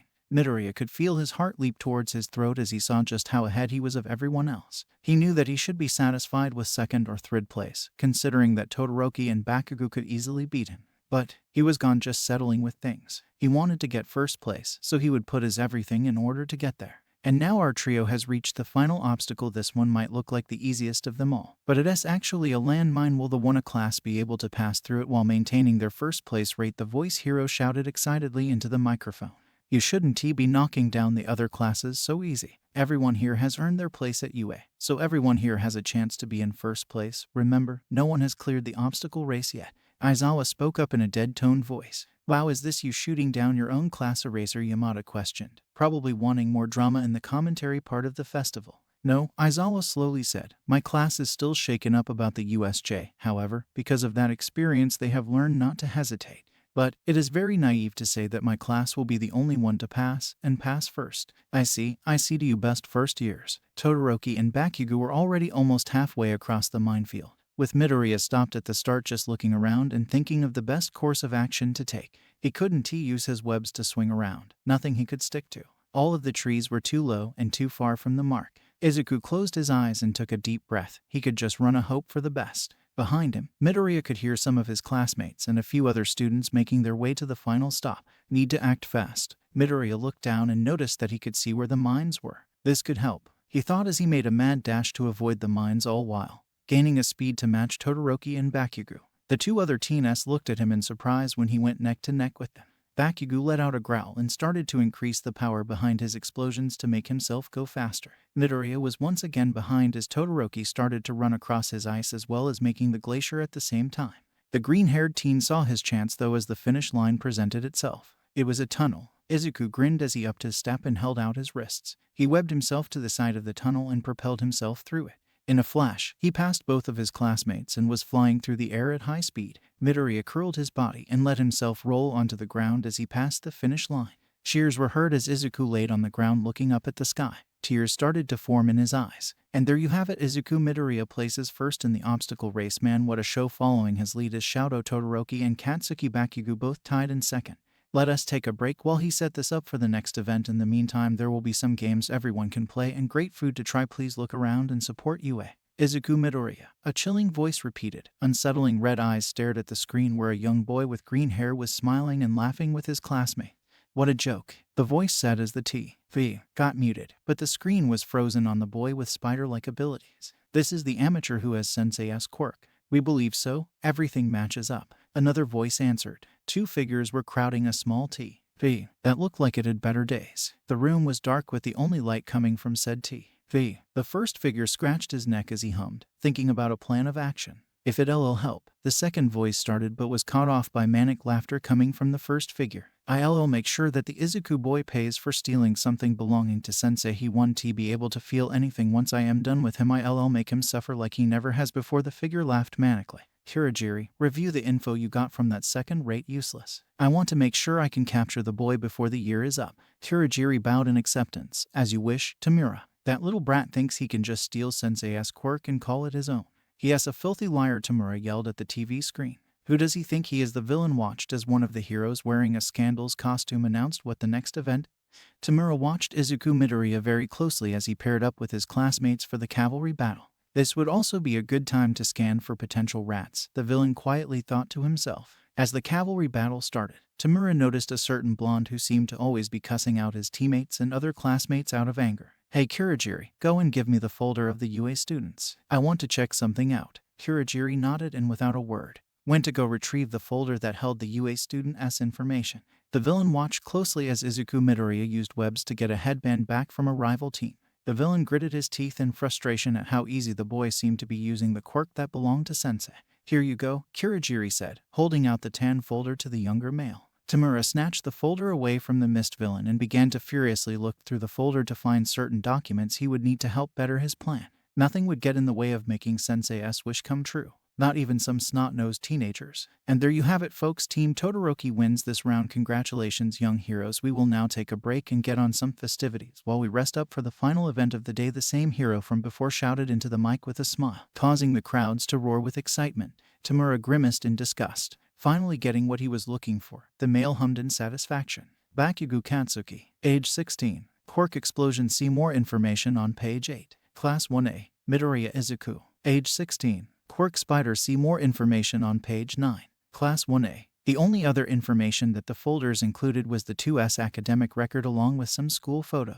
Kurogiri, do we have any more information about the UA students? Tamura yelled, throwing the two papers down on the ground in irritation. These weren't enough to form a plan or anything. I am afraid not. It would do you good to pay attention to the one-on-one battles, however, Kurogiri said, gesturing towards the TV. The hero who let her costume left little to imagine was once again getting the crowd riled up for the last event, which was a one-on-one fight. You can take notes on fighting patterns and how their quirks works and form a plan around that, the mist villain informed. Tamura rolled his eyes. Fine, he sighed. Let us see what you got, heroes. Midoriya's mind was still swimming with the things that Todoroki had told him. Quirk marriages. How did Endeavor get away with it? Someone had to know, right? Does someone know? And they just gave Endeavor a free pass because he is a pro hero. That's wrong though. How could someone do that? Midoriya looked at Todoroki, who also seemed to be lost in thought. Todoroki's head snapped up at the sound of Midoriya starting to talk. I can imagine what you've been through, but I can let you win without you using all of your power against me. It wouldn't feel right, no matter what your reason is. Wouldn't be it better to show your Endeavor that he can control you by making sure you're the hero you want to be and not what he wants you to be? That's what I think anyways, Izuku awkwardly said, rubbing the back of his neck with his hand. Todoroki almost looked thoughtful at those words for a few seconds before snapping his expression to neutral. I don't even know why I told you. I'll see you during the final event, and I'll be the taking your spot. Before Izuku could respond, Todoroki was gone and left the other teen standing in an empty hallway. With a sigh, the green-haired teen slowly started to walk back to the area where his class was, unaware that the two had a listener. Once he regrouped with his classmates, Izuku noticed that his name was on the hologram screen. What is that? The teen questioned, looking at Uraraka. Said teen jumped, startled at the sudden appearance of her friend. Sorry about that, Uraraka. I guess sometimes I walk quiet, Midoriya bashfully said. And no, you're fine, I just wasn't paying attention. It looks like you're first to begin the matches though. That's what the list is for, she informed her friend, pointing at his name, where it was one of the first on the list. It looks like you're up against Shinzu. Are you going to be alright? I mean, you two are close friends. Uraraka wondered, with a concerned look on her face. Instead of responded, Izuku located Uraraka's name on the list and paled. You're up against Bakugo. Are you going to be okay? He fights like he is in a life or death situation, Izuku panicking said. Uraraka's face shifted into a sick-like expression. I am trying not to think about it much, if I am being honest. All I really need is some sort of strategy to beat him, right? If I can figure out a way to make him use his quirk against himself, I'll have a good chance at winning. Yeah, I am sure you'll do great, Midoriya cheered his friend on. The pink-cheeked girl nodded her head with a light hum. You should get ready for your one-on-one with Shinsu. I am going to head back to the waiting room and think of a plan.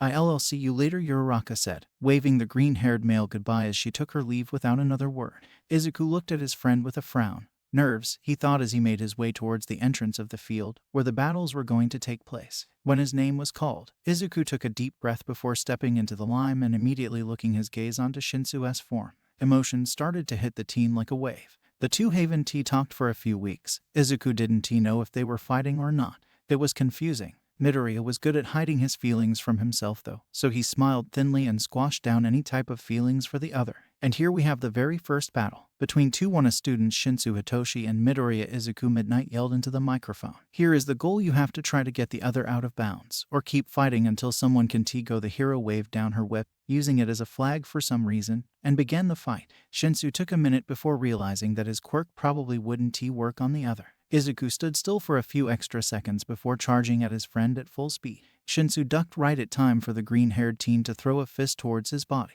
Since his quirk wouldn't work against the other, the teen had to think of a different game plan, and fast. Midoriya stumbled at the sudden movement from Shinsu's side and turned around only to receive a punch to the gut from the other. Gasping for breath, Izuku slid away from the purple-haired teen, clutching his stomach from the sharp pain. Focus, damn it, use your quirk right, stop being a pushover, Izuku thought at himself in frustration.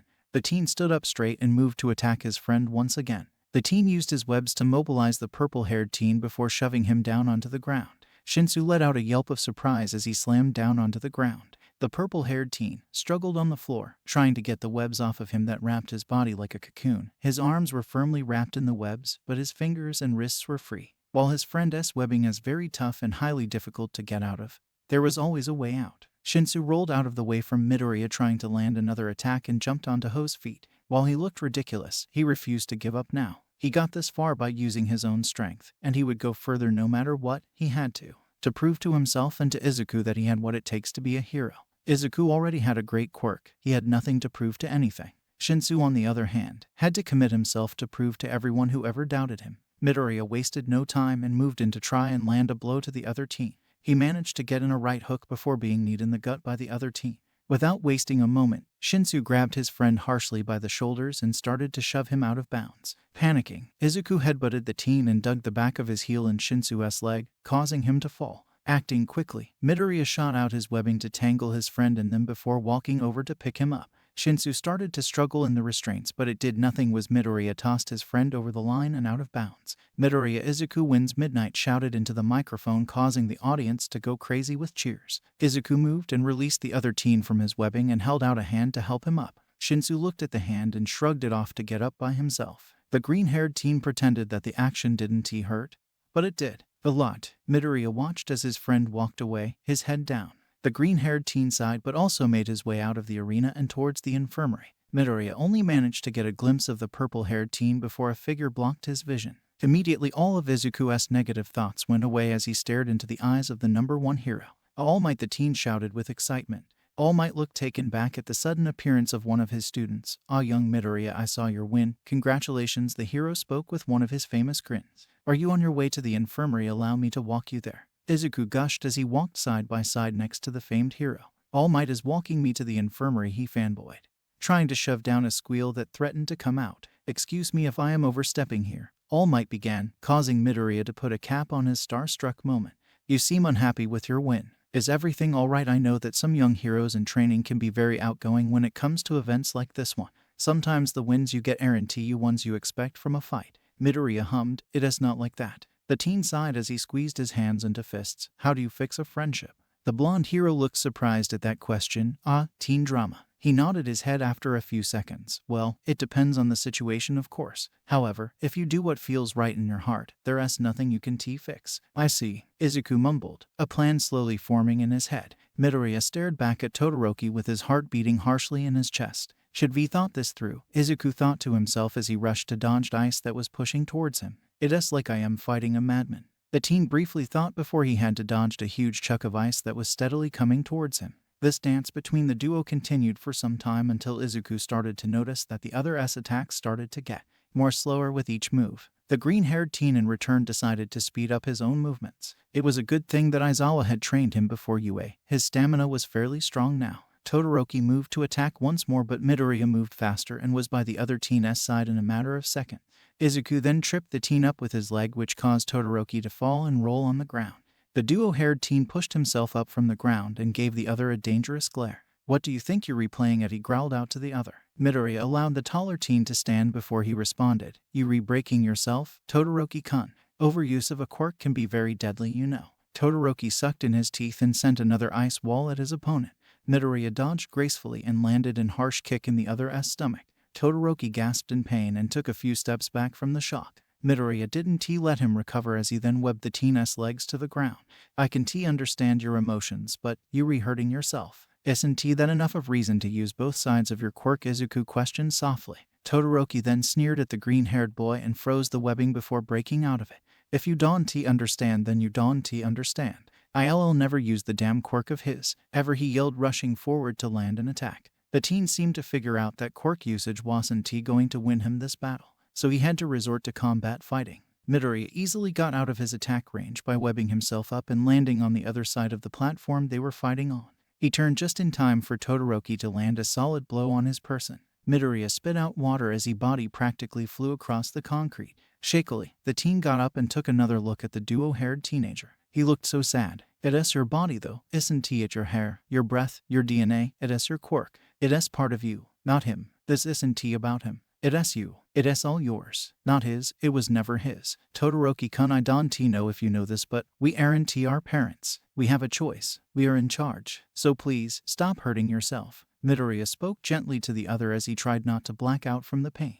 Todoroki really packs a punch. Suddenly hot burning flames bursted from Todoroki's left side of his body. "You are insane, Midoriya." Todoroki grinned at the other. "Don't get mad if you lose." The two teens got into a fighting position, not noticing how their teachers tensed up at the action. As if the two had shared a mental countdown, they took off at the same time with the intent of slamming into one another. Light seemed to daze around them as ice and fire exploded beneath them. All in a flash, tall wide concrete walls separated the two teenagers and a burst of bright light blinded the audience. What happened? Who won? Present Mike screamed when everyone got their senses back. Dust covered the battle arena, thick so no one could see through it. It took a few seconds of waiting in suspense until the dust finally started to clear away from the battle center. Midnight cleared her throat and shot a hand up in the air. "Midoriya is out of bounds. Todoroki goes on to the next round." There was a moment of silence before cheers exploded in the stadium.